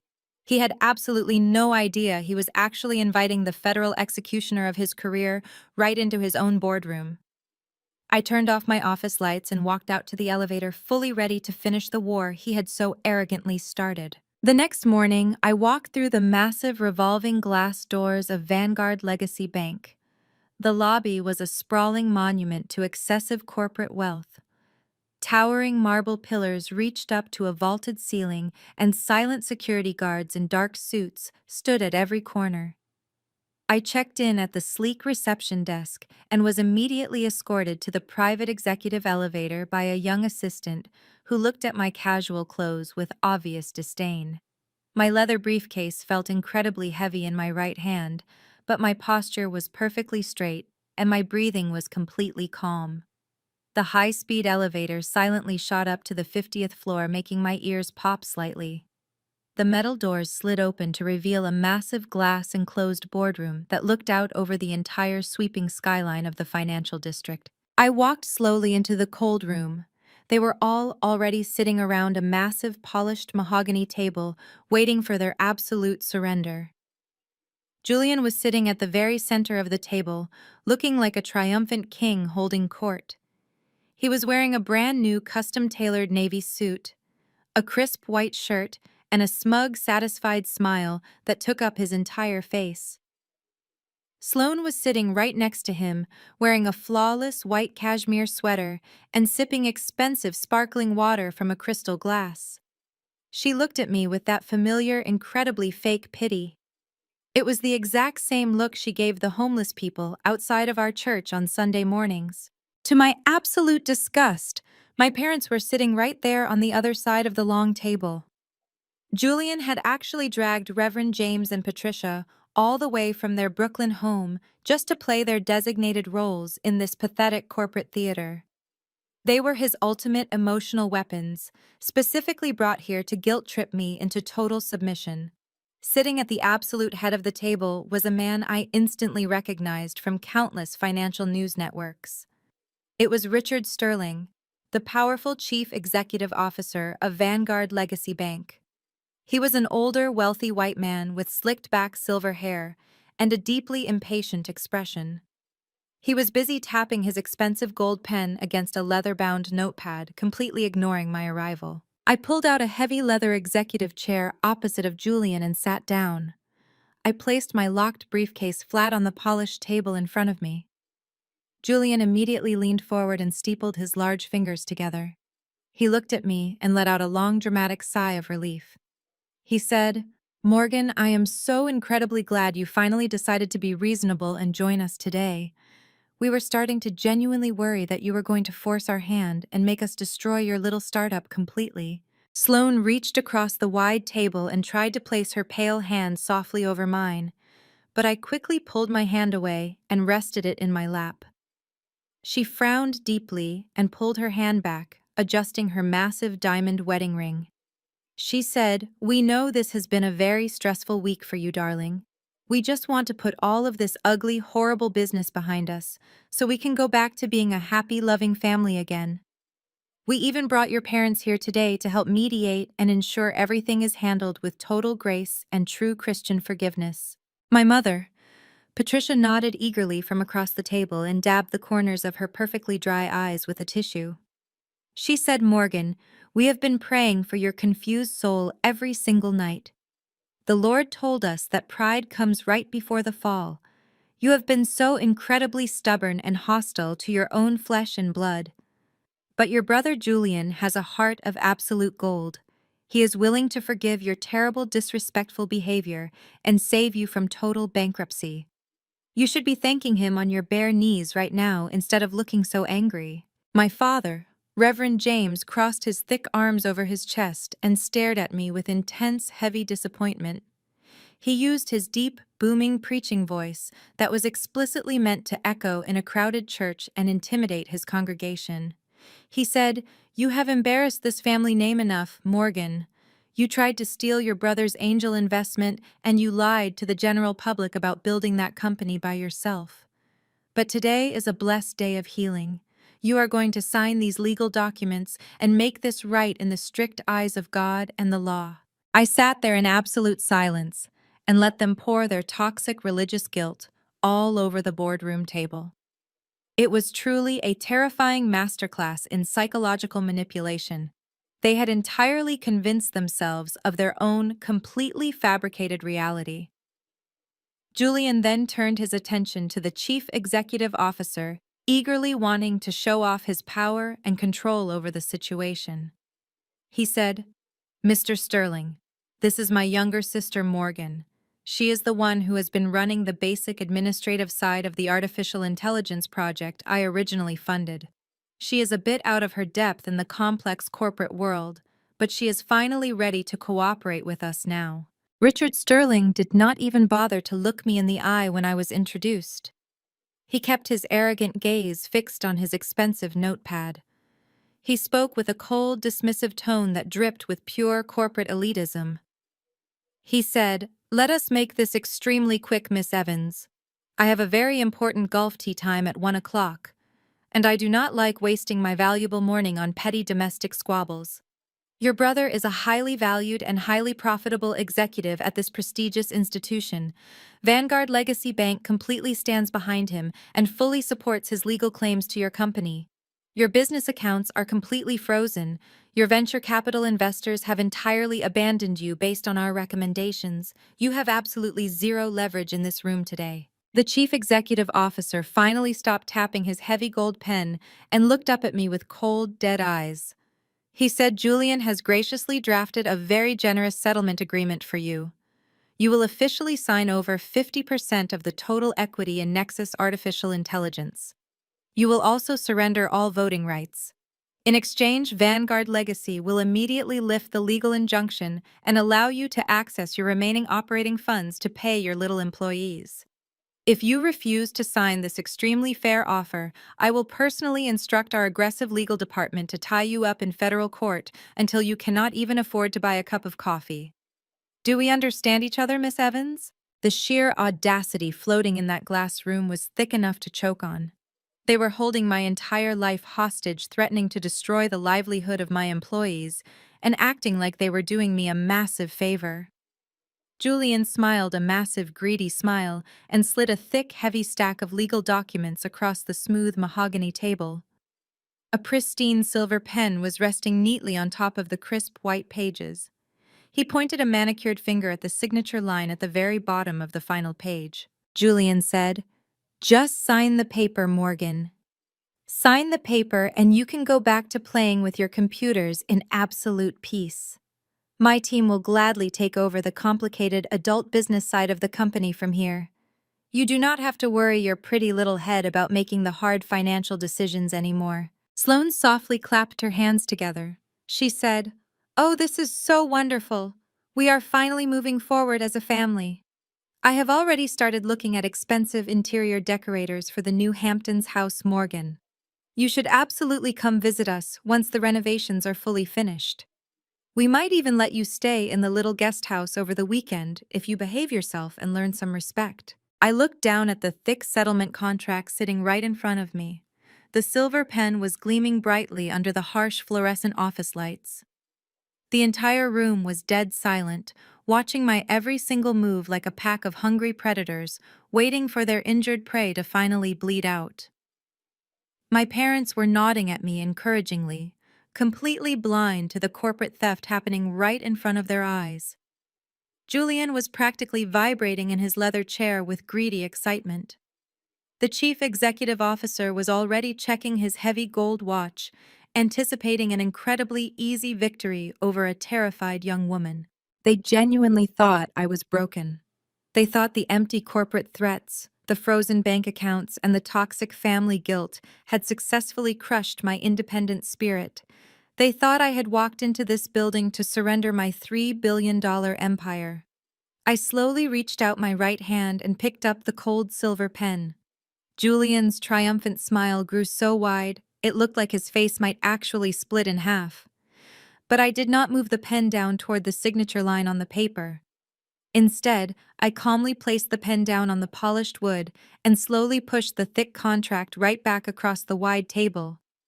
It slid to a sudden halt directly in front of Julian's arrogant face. I reached out and unlocked the heavy brass clasps of my leather briefcase. The sharp metal click echoed loudly in the totally silent glass boardroom. I looked directly at the chief executive officer and told him to cancel his golf tee time because his bank was about to face a massive federal emergency. The chief executive officer let out a sharp, abrasive laugh that bounced off the glass walls. He looked at Julian and shook his head like he was dealing with a delusional child. Julian immediately scrambled to regain total control of the room, his face flushed with angry red patches as he grabbed the thick legal contract and aggressively shoved it back across the table toward me. It hit my leather briefcase with a loud smack. Julian leaned halfway across the mahogany table. His veins were bulging in his thick neck. He said, "You really think you can walk into a multi-billion-dollar financial institution and make empty dramatic threats, Morgan? You think because a magazine put your face on their cover that you suddenly have actual power in the real world?" He pointed his manicured finger directly at my face and began a long, suffocating lecture that he had probably been practicing in the mirror for days. He told me I was acting like an emotional little girl throwing a temper tantrum because she did not want to share her toys. He said, "This is exactly why you need me on your board of directors, Morgan. You have absolutely no idea how real adults do business. In the real world, we do not make up imaginary federal emergencies just to get out of signing a legally binding document. In the real corporate world, power is determined by capital and absolute leverage. Vanguard Legacy Bank has hundreds of billions of dollars in capital. You have absolutely nothing but a frozen bank account and a massive fragile ego." He tapped the silver pen violently against the paper. He said, "I am offering you a golden parachute. I am offering to let you keep 50% of a company that is currently worth nothing without my protection. If you sign this paper, I will personally call off the lawyers. I will let you go back to your dark basement and you can keep playing with your little computers all day long. I will handle the complex financial structuring. I will handle the federal regulators. I will do the actual adult work while you take the credit." Sloane sighed heavily and looked at my mother with a deeply concerned expression. She said, "Patricia, I am genuinely worried about her mental state right now. She is completely disassociating from reality. Making up lies about federal emergencies is a very clear sign of a nervous breakdown. The stress of pretending to be a chief executive officer has clearly broken her fragile mind." My mother nodded slowly and looked at me with profound pity. She said, "Morgan, please stop this embarrassing charade right now. Mr. Sterling is a very important man, and you are wasting his incredibly valuable time. Julian is trying to save you from yourself. Just sign the paper and let your brother guide you. He knows exactly how these massive corporate institutions operate. You are just a programmer." I did not interrupt them. I sat perfectly still and let them empty every single ounce of their toxic arrogance into the quiet room. I wanted them to put all of their cards on the table. I wanted Julian to go on the official record loudly boasting about how he handles federal regulators and complex financial structuring. I wanted the chief executive officer to sit there and proudly endorse Julian's behavior. They were digging their own corporate graves with every single patronizing word that fell out of their mouths, and I was more than happy to hand them the shovels. Richard Sterling checked his heavy gold watch again and let out an exaggerated sigh of sheer boredom. He said, "Miss Evans, my patience has officially run out. You have exactly 60 seconds to pick up that pen and sign the equity transfer agreement. If you do not sign it, I am calling bank security to physically escort you out of my building. And then I am instructing my legal department to file a motion to completely liquidate your startup by the end of the day. There is no federal emergency. There is only your impending bankruptcy." I looked at the incredibly powerful men sitting across from me. They were entirely blinded by their own institutional hubris. They genuinely believed that their expensive suits and their towering glass skyscrapers made them completely invincible. They thought the rules did not apply to them because they were the ones who wrote the rules. I took a slow, calm breath. The 60-second countdown was ticking away in the silent room. I reached my hand into my open leather briefcase. My fingers brushed against the thick, rough paper of the manila folder I had printed earlier that morning. I slowly pulled the heavy folder out of the bag. I did not say a single word.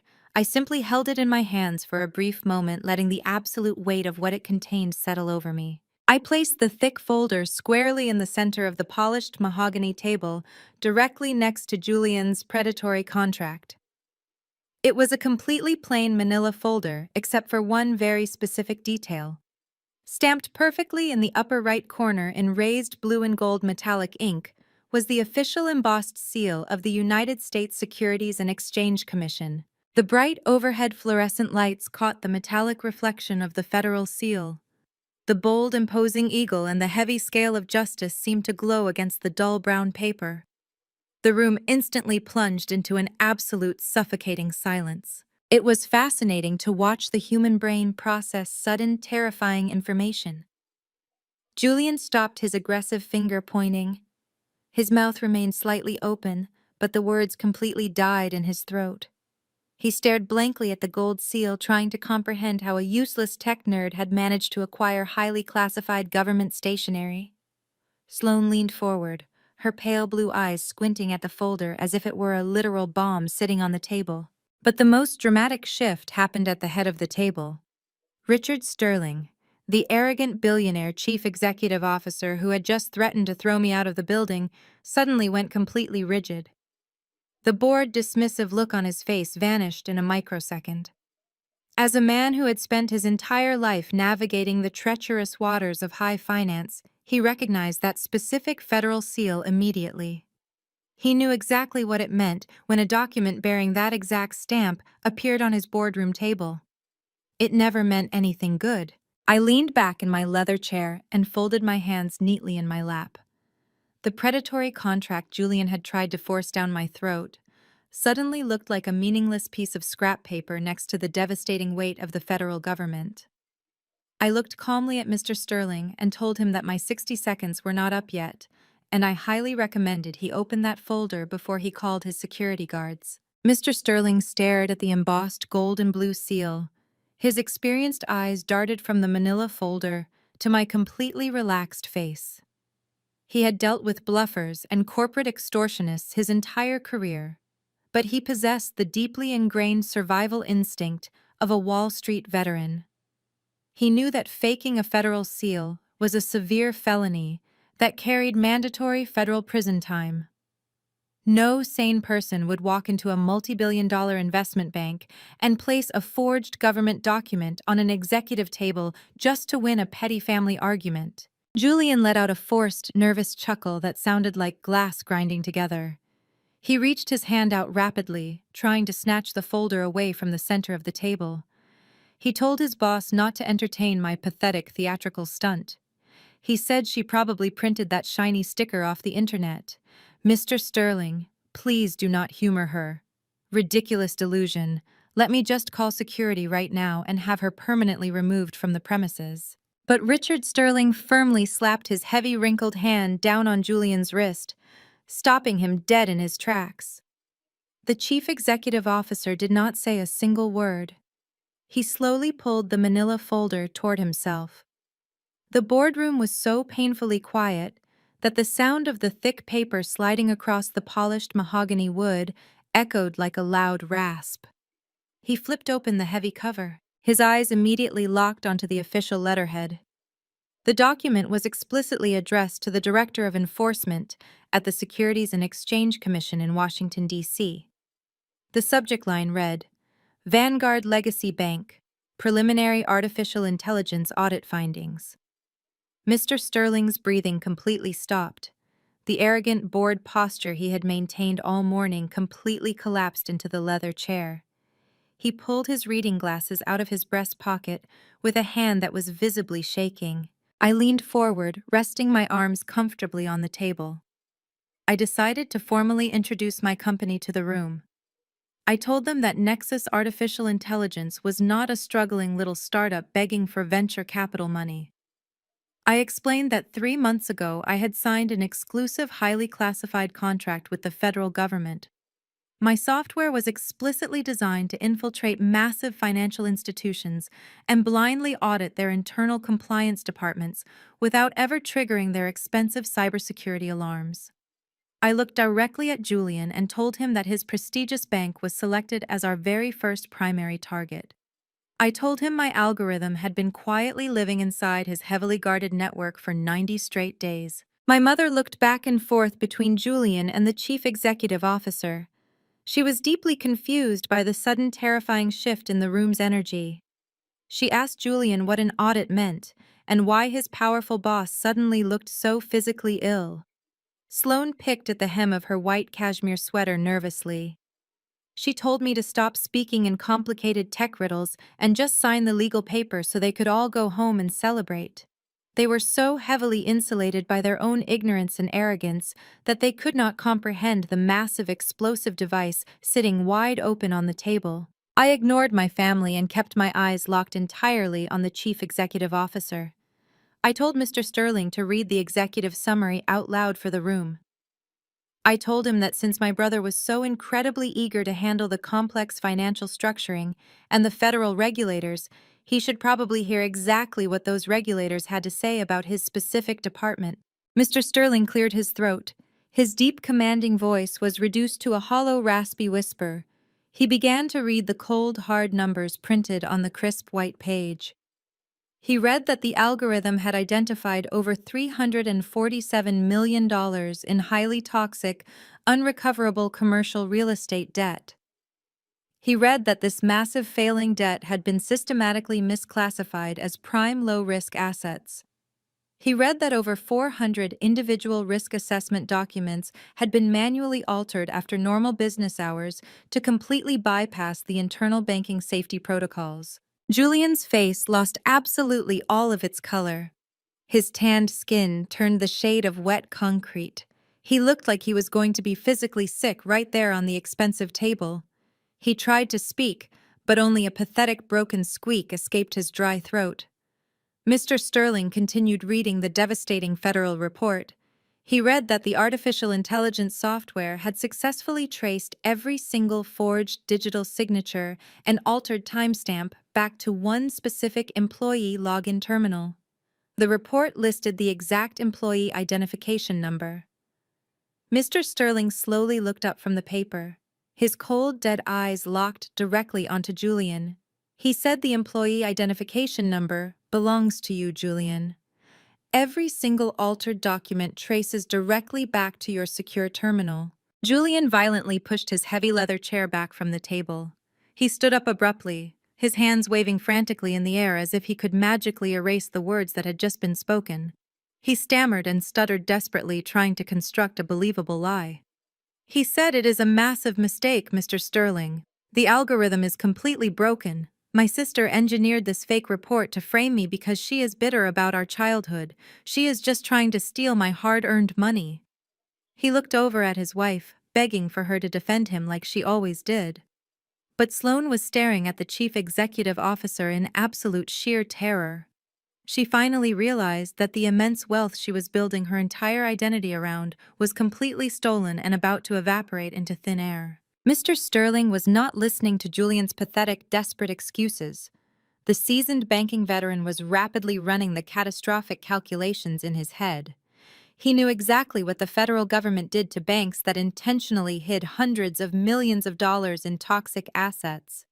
He was staring directly down the barrel of billions of dollars in federal fines, a massive, devastating public relations nightmare, and the potential loss of the bank's international trading licenses. His highly profitable golden boy had just handed the federal government the ultimate weapon to completely destroy the entire financial institution.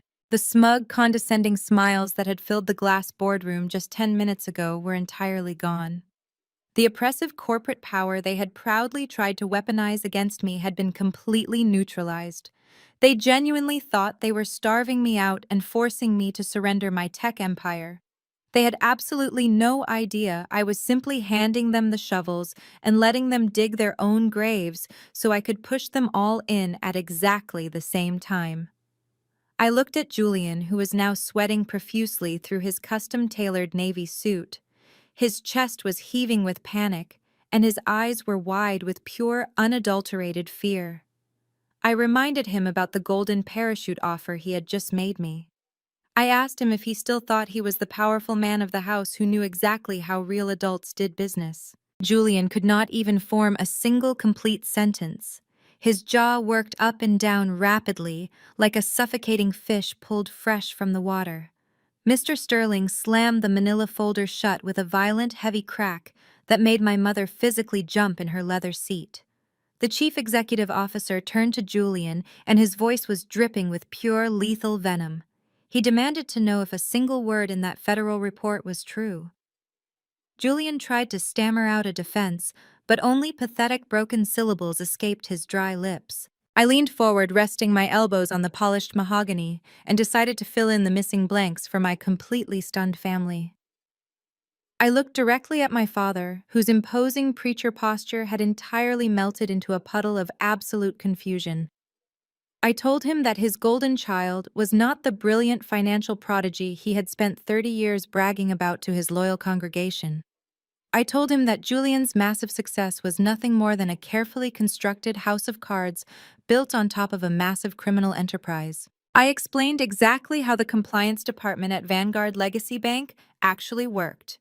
Julian was hired to be the final, impenetrable line of defense, protecting the bank and the federal government from highly toxic bad investments. But instead of doing his actual job and reporting the failing commercial loans, he discovered a massive digital loophole in the legacy software the bank was using. Whenever a massive real estate loan was about to default and cost the bank millions, Julian would log into his secure terminal and manually rewrite the risk assessment algorithms. He was intentionally hiding hundreds of millions of dollars in highly toxic, unrecoverable debt so his specific division would appear perfectly profitable on the quarterly reports. Why did he do it? I asked the room softly. I looked over at Sloane, who was gripping the edge of the heavy table so hard her knuckles were completely white. I told her it was all for the multi-million-dollar annual performance bonuses. Julian was securing massive 8-figure payouts every single Christmas by artificially inflating the bank's profitability. He was taking home massive fraudulent checks, buying luxury imported sports cars, and putting down massive cash deposits on sweeping Hamptons estates, using money that did not actually exist. My voice grew cold and sharp, echoing loudly off the glass walls. I told them he was not a brilliant Wall Street executive navigating complex global markets. He was a common, arrogant federal criminal committing massive wire fraud, securities fraud, and aggravated identity theft. I revealed the darkest secret buried in the federal report. Julian was not just altering the documents under his own name. He was deliberately stealing the login credentials of junior analysts and young interns straight out of college. He used their digital identities to approve the fraudulent documents, so that if the federal regulators ever caught on some innocent 22-year-old kid with student loans, would take the fall and go to federal prison instead of him. My mother let out a loud, horrific gasp. Patricia shook her head violently from side to side, completely refusing to accept the terrifying reality that was crashing down around her carefully curated life. She pointed a shaking finger at me and yelled, "No, that is an absolute lie. Julian is a good Christian man. He was raised in the church. He would never do something so wicked, Morgan. You are making all of this up to ruin him out of pure spite and bitter jealousy." Mr. Sterling slowly turned his head to look at my mother. The billionaire executive did not care about her religious delusions or her fragile maternal pride. He told her brutally that the federal government does not deal in spite or family drama, they deal strictly in digital forensics. He pointed a heavy gold pen at Julian and told my mother that her good Christian son had just single-handedly exposed Vanguard Legacy Bank to a massive Department of Justice investigation that could easily bankrupt the entire multi-billion-dollar institution. Julian finally found his voice. It was a pathetic, desperate whine that stripped away every ounce of his supposed masculine authority. He looked at Mr. Sterling with wide, terrified eyes and begged him to listen. He said, "Richard, you know exactly how this aggressive industry works. Everyone cuts corners to hit their quarterly targets. I was just doing what I had to do to keep the commercial real estate division afloat. I made this bank hundreds of millions of dollars over the last 5 years. You cannot let a rogue software program destroy my entire life over a few simple clerical errors." I laughed a cold, hard laugh that instantly silenced his pathetic pleading. I told Julian that forging 400 separate risk assessments to deliberately hide $347 million in toxic debt was not a simple clerical error.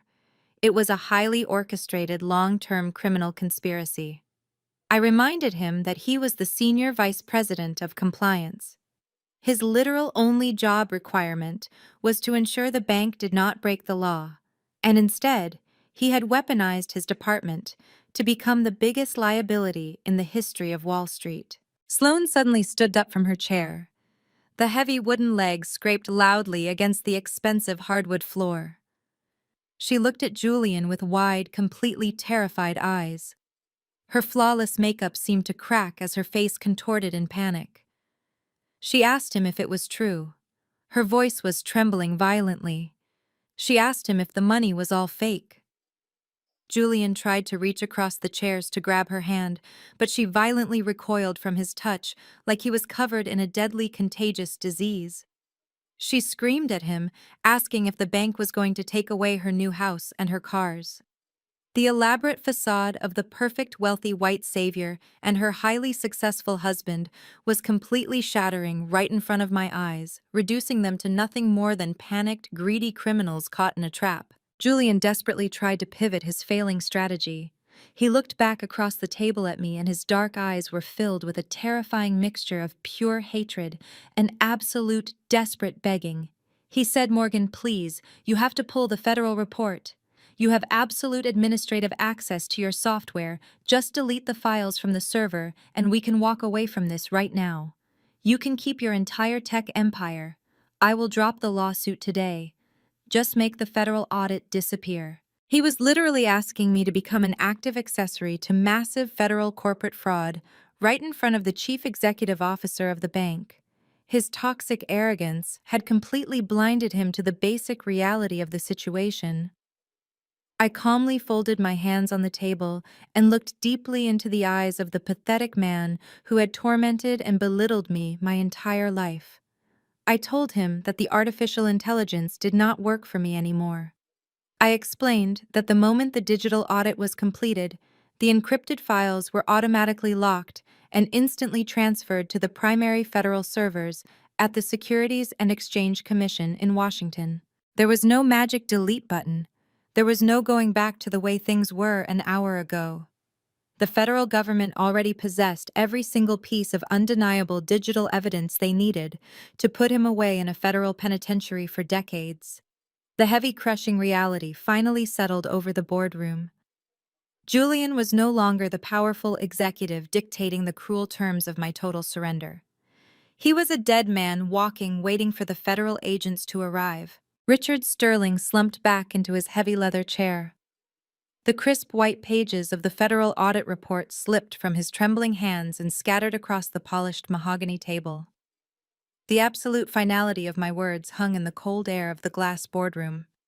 There was no delete button. The United States government already possessed the encrypted files.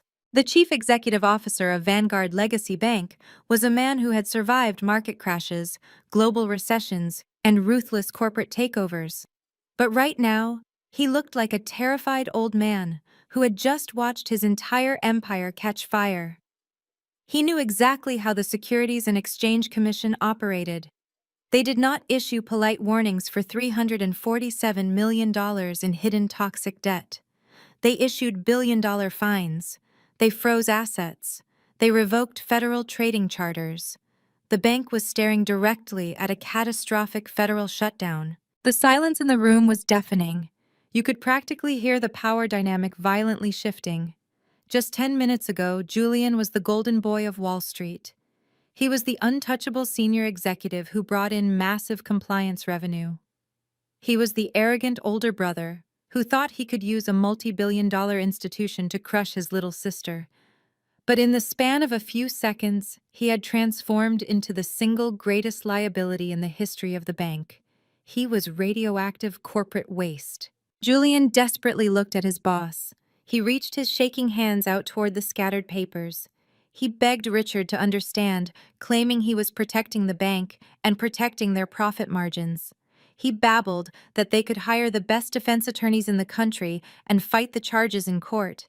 He suggested they could lie and say the artificial intelligence software was flawed and fabricated the data. Mr. Sterling slowly turned his head to look at Julian.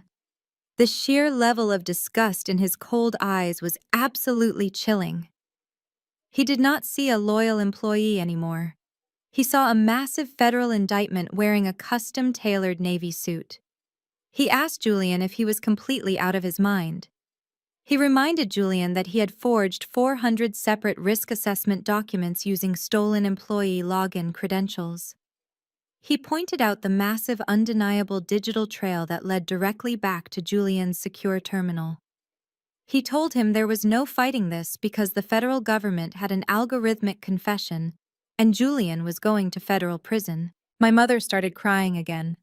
She covered her face and rocked back and forth in her chair, completely unable to process the horrifying reality that her perfect son was a criminal.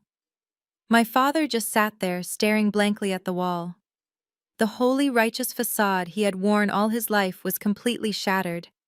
He had commanded me to submit to a man who was actively defrauding the federal government. Sloane pushed her chair violently away from the table.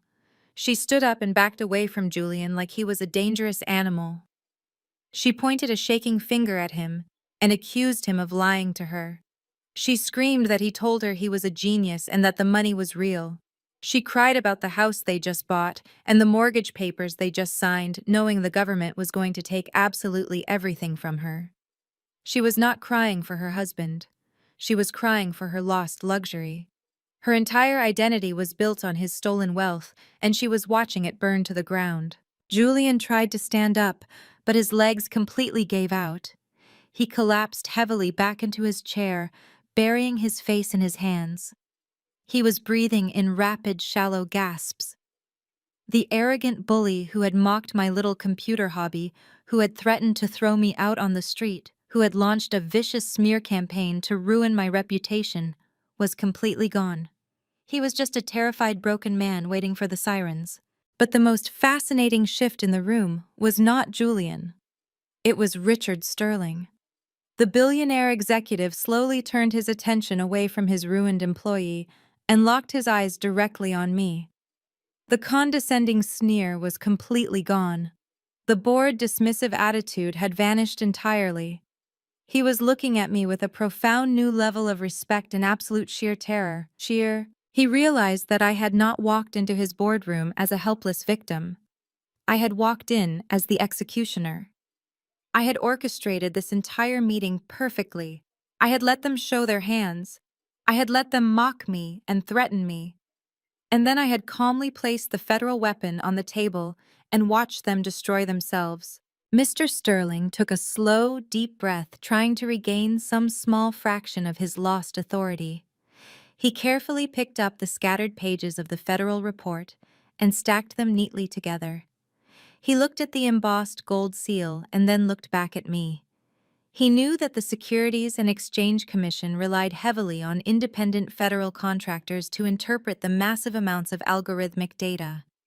He knew that my software company Nexus Artificial Intelligence held the exclusive keys to the federal database. He leaned forward, and his voice was completely stripped of its usual corporate arrogance. He spoke to me like an equal. He said, "Miss Evans, your software has uncovered a catastrophic internal failure at this institution." He claimed Vanguard Legacy Bank was completely unaware of Julian's criminal activities and that they were victims of his fraud just as much as anyone else. I raised an eyebrow and let him spin his desperate corporate narrative. He was already trying to distance the entire multi-billion-dollar bank from the actions of his senior vice president. He was desperately trying to build a legal firewall to protect himself and his board of directors from the incoming federal wrath. Mr. Sterling continued with his voice dropping to a low, urgent whisper. He said the Securities and Exchange Commission will undoubtedly use your final audit report to determine the severity of our institutional penalties. He pleaded that if they believe this was a systemic failure of the entire banking culture, they will shut the bank down entirely. He claimed thousands of innocent employees will lose their jobs because of the selfish criminal actions of one man. He was trying to use the exact same emotional manipulation my parents had used earlier, but he was framing it in corporate terms. He wanted me to feel guilty for the impending destruction of his bank. He wanted me to believe that holding Julian accountable would somehow hurt thousands of innocent people. But I had spent my entire life being emotionally manipulated by experts. His corporate guilt trip had absolutely no effect on me. I looked calmly at the chief executive officer. I told him that my algorithm does not care about banking culture or innocent employees. It only cares about raw verified data. And the data explicitly proves that Vanguard Legacy Bank allowed a senior executive to hide hundreds of millions of dollars in toxic debt for over 5 years without ever triggering a single internal alarm. I told him that level of institutional negligence was exactly what the federal government was determined to punish. Mr. Sterling swallowed hard. The harsh reality of my words hit him like a physical blow. He knew I was right. He knew the bank was completely defenseless against the raw, unarguable data my software had collected. He looked at the terrible predatory contract Julian had tried to force me to sign just minutes earlier.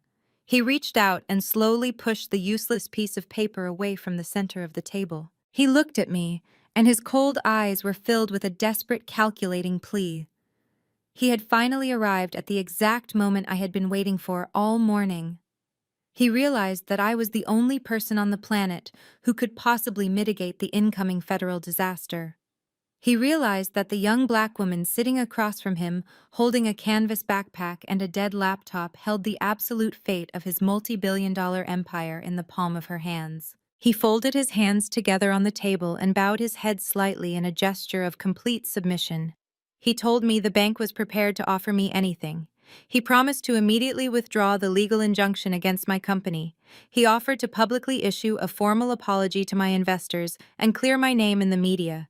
He looked me dead in the eyes and begged me to tell him exactly what it was going to take to save his bank. I looked at the powerful billionaire sitting across from me. I did not smile. I did not gloat. I maintained the exact same cold professional composure I had brought into the room. I told Mr. Sterling that Vanguard Legacy Bank was incredibly lucky that my algorithm was still in its initial federal beta testing phase. I explained that the encrypted audit files were currently sitting on a secure holding server at the Securities and Exchange Commission, waiting for my final administrative review before they were formally submitted to the Aggressive Enforcement Division. I told him that Nexus Artificial Intelligence possessed a highly specialized corporate mitigation software package. If he agreed to my absolute terms, I would immediately deploy the mitigation patch to his internal network. This advanced software would allow his legal department to officially self-report the massive fraud to the federal government before the armed agents actively kicked their doors down. I explained the harsh reality of corporate law to him. In the eyes of the ruthless federal regulators, a bank that discovers its own rogue employee and immediately cooperates is treated vastly differently than a bank that is caught actively hiding a $300 million criminal conspiracy. The mitigation package would save his international trading licenses and likely reduce the impending billion-dollar federal shutdown down to a highly painful but ultimately survivable corporate penalty. Mr. Sterling nodded eagerly, his silver hair catching the bright fluorescent light of the boardroom. He practically threw his heavy hands on the mahogany table and said he would pay whatever licensing fee I demanded. He desperately offered me $50 million right there on the spot for the mitigation software. He said, "Name your absolute price. Miss Evans, the bank will cut the certified check this very second. Just give us the software." I shook my head slowly. I told him my software was not for sale to corrupt institutions. I told him the ultimate price for my cooperation had absolutely nothing to do with corporate cash. I turned my calm gaze slowly toward Julian. My brother was still slumped low in his leather chair, his expensive tailored navy suit completely soaked in cold, terrified sweat. He was shaking so violently that the heavy table was actually vibrating. I looked back at the chief executive officer and delivered my first condition. I told him that Julian Evans is to be terminated effectively immediately. He is not allowed to resign quietly for personal reasons. He is not going to be given a graceful corporate exit or a standard severance package. He is to be fired for gross criminal misconduct right here in this glass room in front of his entire family. Julian let out a pathetic whimpering sound from the back of his dry throat, but he did not even have the physical strength to look up at me. I continued outlining my exact non-negotiable terms. I told Mr. Sterling that the bank would immediately initiate a full aggressive corporate clawback of every single dollar Julian had been paid over the last 5 years.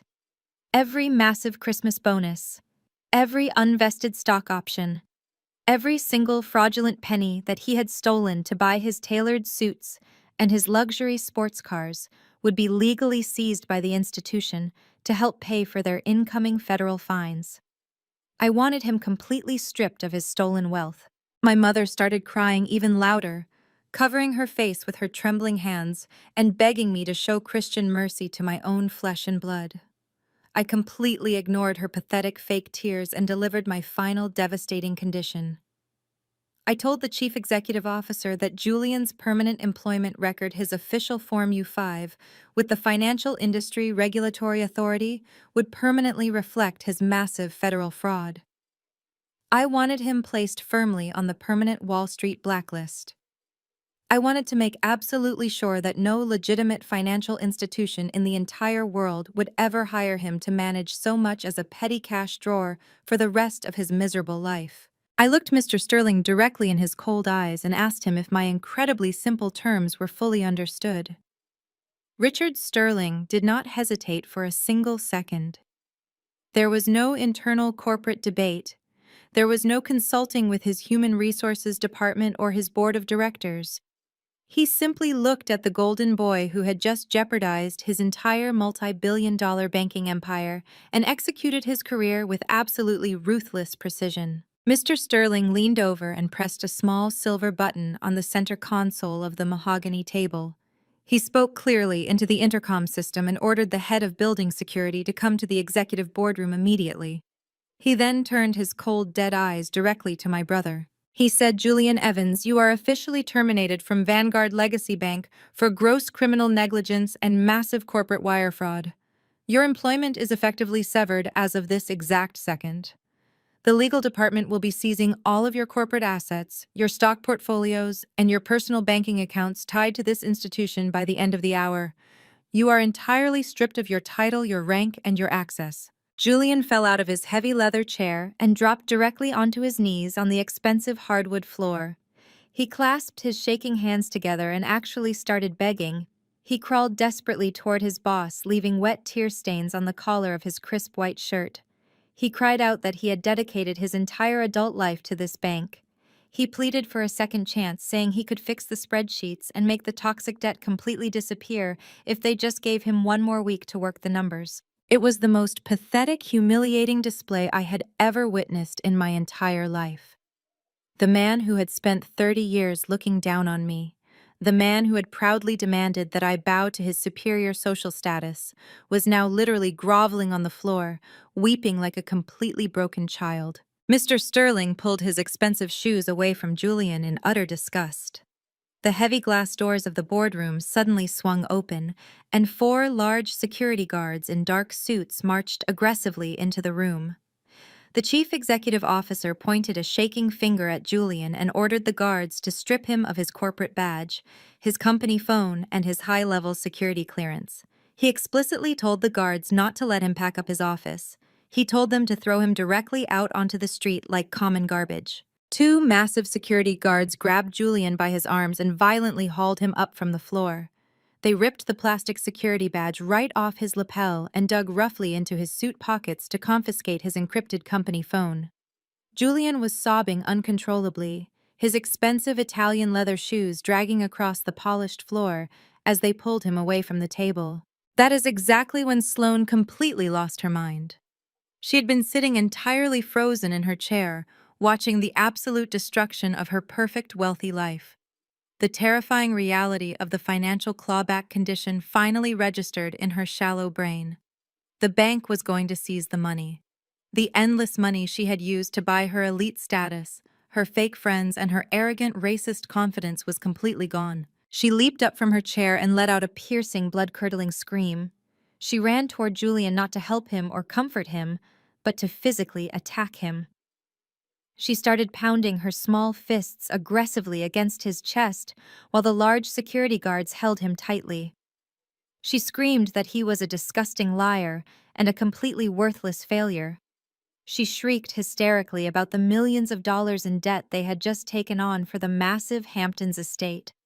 She cried that her elite country club friends would completely shun her, and that she would genuinely rather die than be married to a poor, disgraced federal criminal. Julian reached his shaking hands out for her, crying her name over and over again, but Sloane violently spat directly in his face. She grabbed her expensive designer handbag and stormed blindly out of the glass boardroom, sobbing wildly about her ruined social reputation. She did not care for a single second that her husband was facing decades in a federal prison cell. She only cared that the golden faucet of stolen money had finally run completely dry. The security guards forcefully dragged Julian out the heavy doors, and his pathetic wailing echoed loudly down the long marble hallway until the elevator doors finally closed, cutting off his cries completely. The glass boardroom was suddenly quiet again. The air in the room felt completely different. The oppressive, toxic arrogance that had choked my family for 3 decades had been entirely eradicated in a matter of minutes. The emotional payoff was immense and deeply, incredibly satisfying. I had not raised my voice. I had not thrown a childish temper tantrum. I had simply used my brilliant mind and my relentless quiet work ethic to completely dismantle the vicious people who had tried to bury me. My parents were sitting frozen in their chairs, staring at the empty space where their golden child used to sit.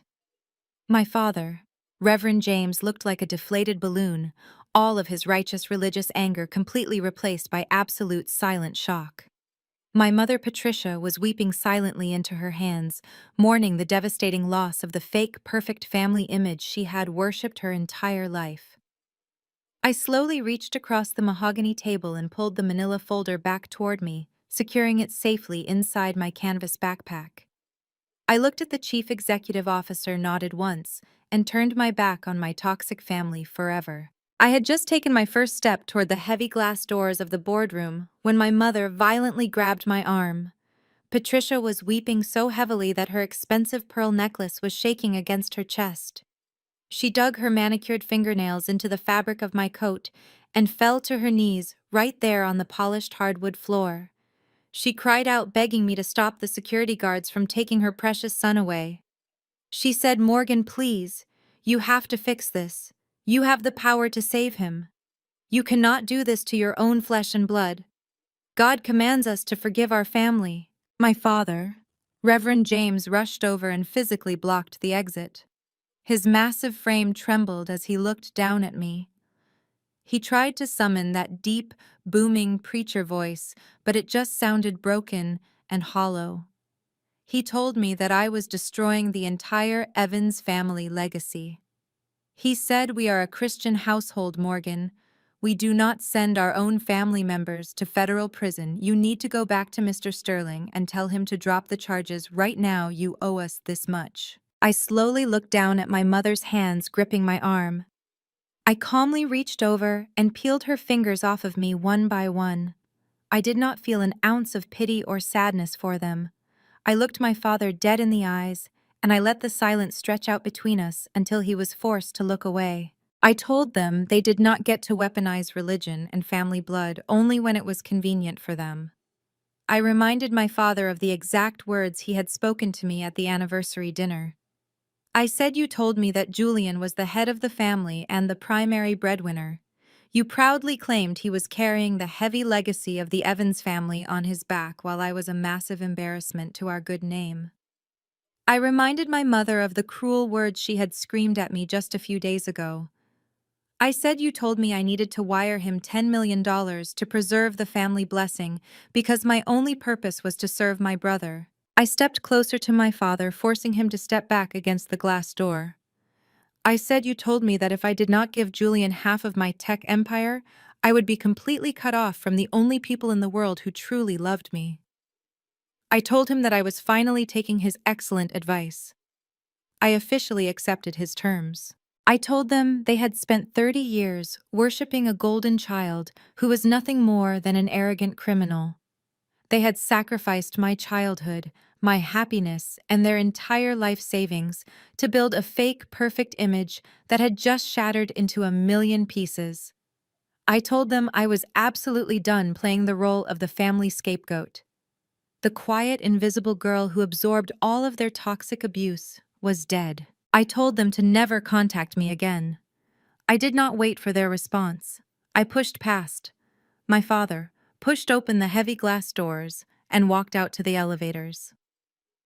I left them standing entirely alone in the cold boardroom with the billionaire chief executive officer who was currently orchestrating their son's absolute ruin. The aftermath of that morning was incredibly fast and completely devastating for everyone who had tried to bury me. Just 2 weeks later, the major news networks interrupted their regular broadcasts with breaking financial updates. The Securities and Exchange Commission formally announced a massive federal indictment against Julian Evans. The news montages showed him doing the infamous perp walk out of a federal courthouse in heavy steel handcuffs, looking pale and completely terrified. His arrogant, smug smile was permanently erased. Vanguard Legacy Bank fully complied with the federal government to save their international trading licenses. They executed a ruthless corporate clawback, completely wiping out Julian's bank accounts, seizing his luxury vehicles, and legally voiding all of his unvested stock options. He was placed on the permanent Wall Street blacklist, completely destroying any chance of him ever working in finance again. The moment the bank seized their assets, Sloane proved exactly who she truly was. She did not stand by her man in his darkest hour. She immediately filed for divorce, citing irreconcilable differences and extreme emotional distress. She packed her designer bags and moved back in with her wealthy parents, completely abandoning Julian before his very first criminal hearing. She made it abundantly clear to the media that she simply refused to be married to a poor, disgraced criminal. The public scandal was far too massive for my parents to hide. Their beloved church community, the same community they had sacrificed my well-being to impress, completely turned their backs on them. The congregation did not want to be associated with a massive federal fraud case. Desperate to pay for Julian's incredibly expensive federal defense attorneys, my parents were forced to quietly sell the historic Brooklyn brownstone. The very same house they had threatened to throw me out of was auctioned off to the highest bidder. My parents had to move into a tiny rented apartment in the suburbs, completely stripped of the high society status they had cherished more than their own daughter. While their entire world collapsed into dust, my world finally opened up to the bright, warm sun. I packed up my life in New York and completely relocated the headquarters of Nexus Artificial Intelligence to the sunny hills of Silicon Valley. My new corporate office has floor-to-ceiling windows that overlook sweeping green mountains. My loyal employees, the ones Julian tried to starve out, followed me across the country, and we are currently preparing to take the company public. I wake up every single morning feeling a profound, deep sense of peace that I never knew was possible. I am no longer carrying the heavy, suffocating weight of my toxic family. I do not look over my shoulder waiting for the next insult or the next manipulation. I am completely free. The greatest lesson I learned from this entire nightmare is that you do not owe your abuser's loyalty simply because you share the same DNA. Sometimes, the most courageous thing you can do for your own soul is to walk away from the table when love is no longer being served. You have to be willing to protect your peace with absolute ferocity, even if it means disappointing the people who brought you into this world. If you are watching this and you are currently the scapegoat in your own family, please know that your value is not determined by their inability to see your worth. Keep working hard in the dark. Keep building your empire out of the broken pieces they throw away. Your time will come, and when it does, do not let them take a single ounce of your light. Have you ever had to walk away from toxic family members to protect your own peace? I would love to hear your personal stories and your victories in the comment section below. If my journey resonated with you today, please hit the like button and subscribe to the channel for more stories about resilience and overcoming family abuse. Share this video with someone who might need a reminder that they are strong enough to break the cycle. Thank you so much for watching, and remember that your greatest success will always be your absolute best revenge.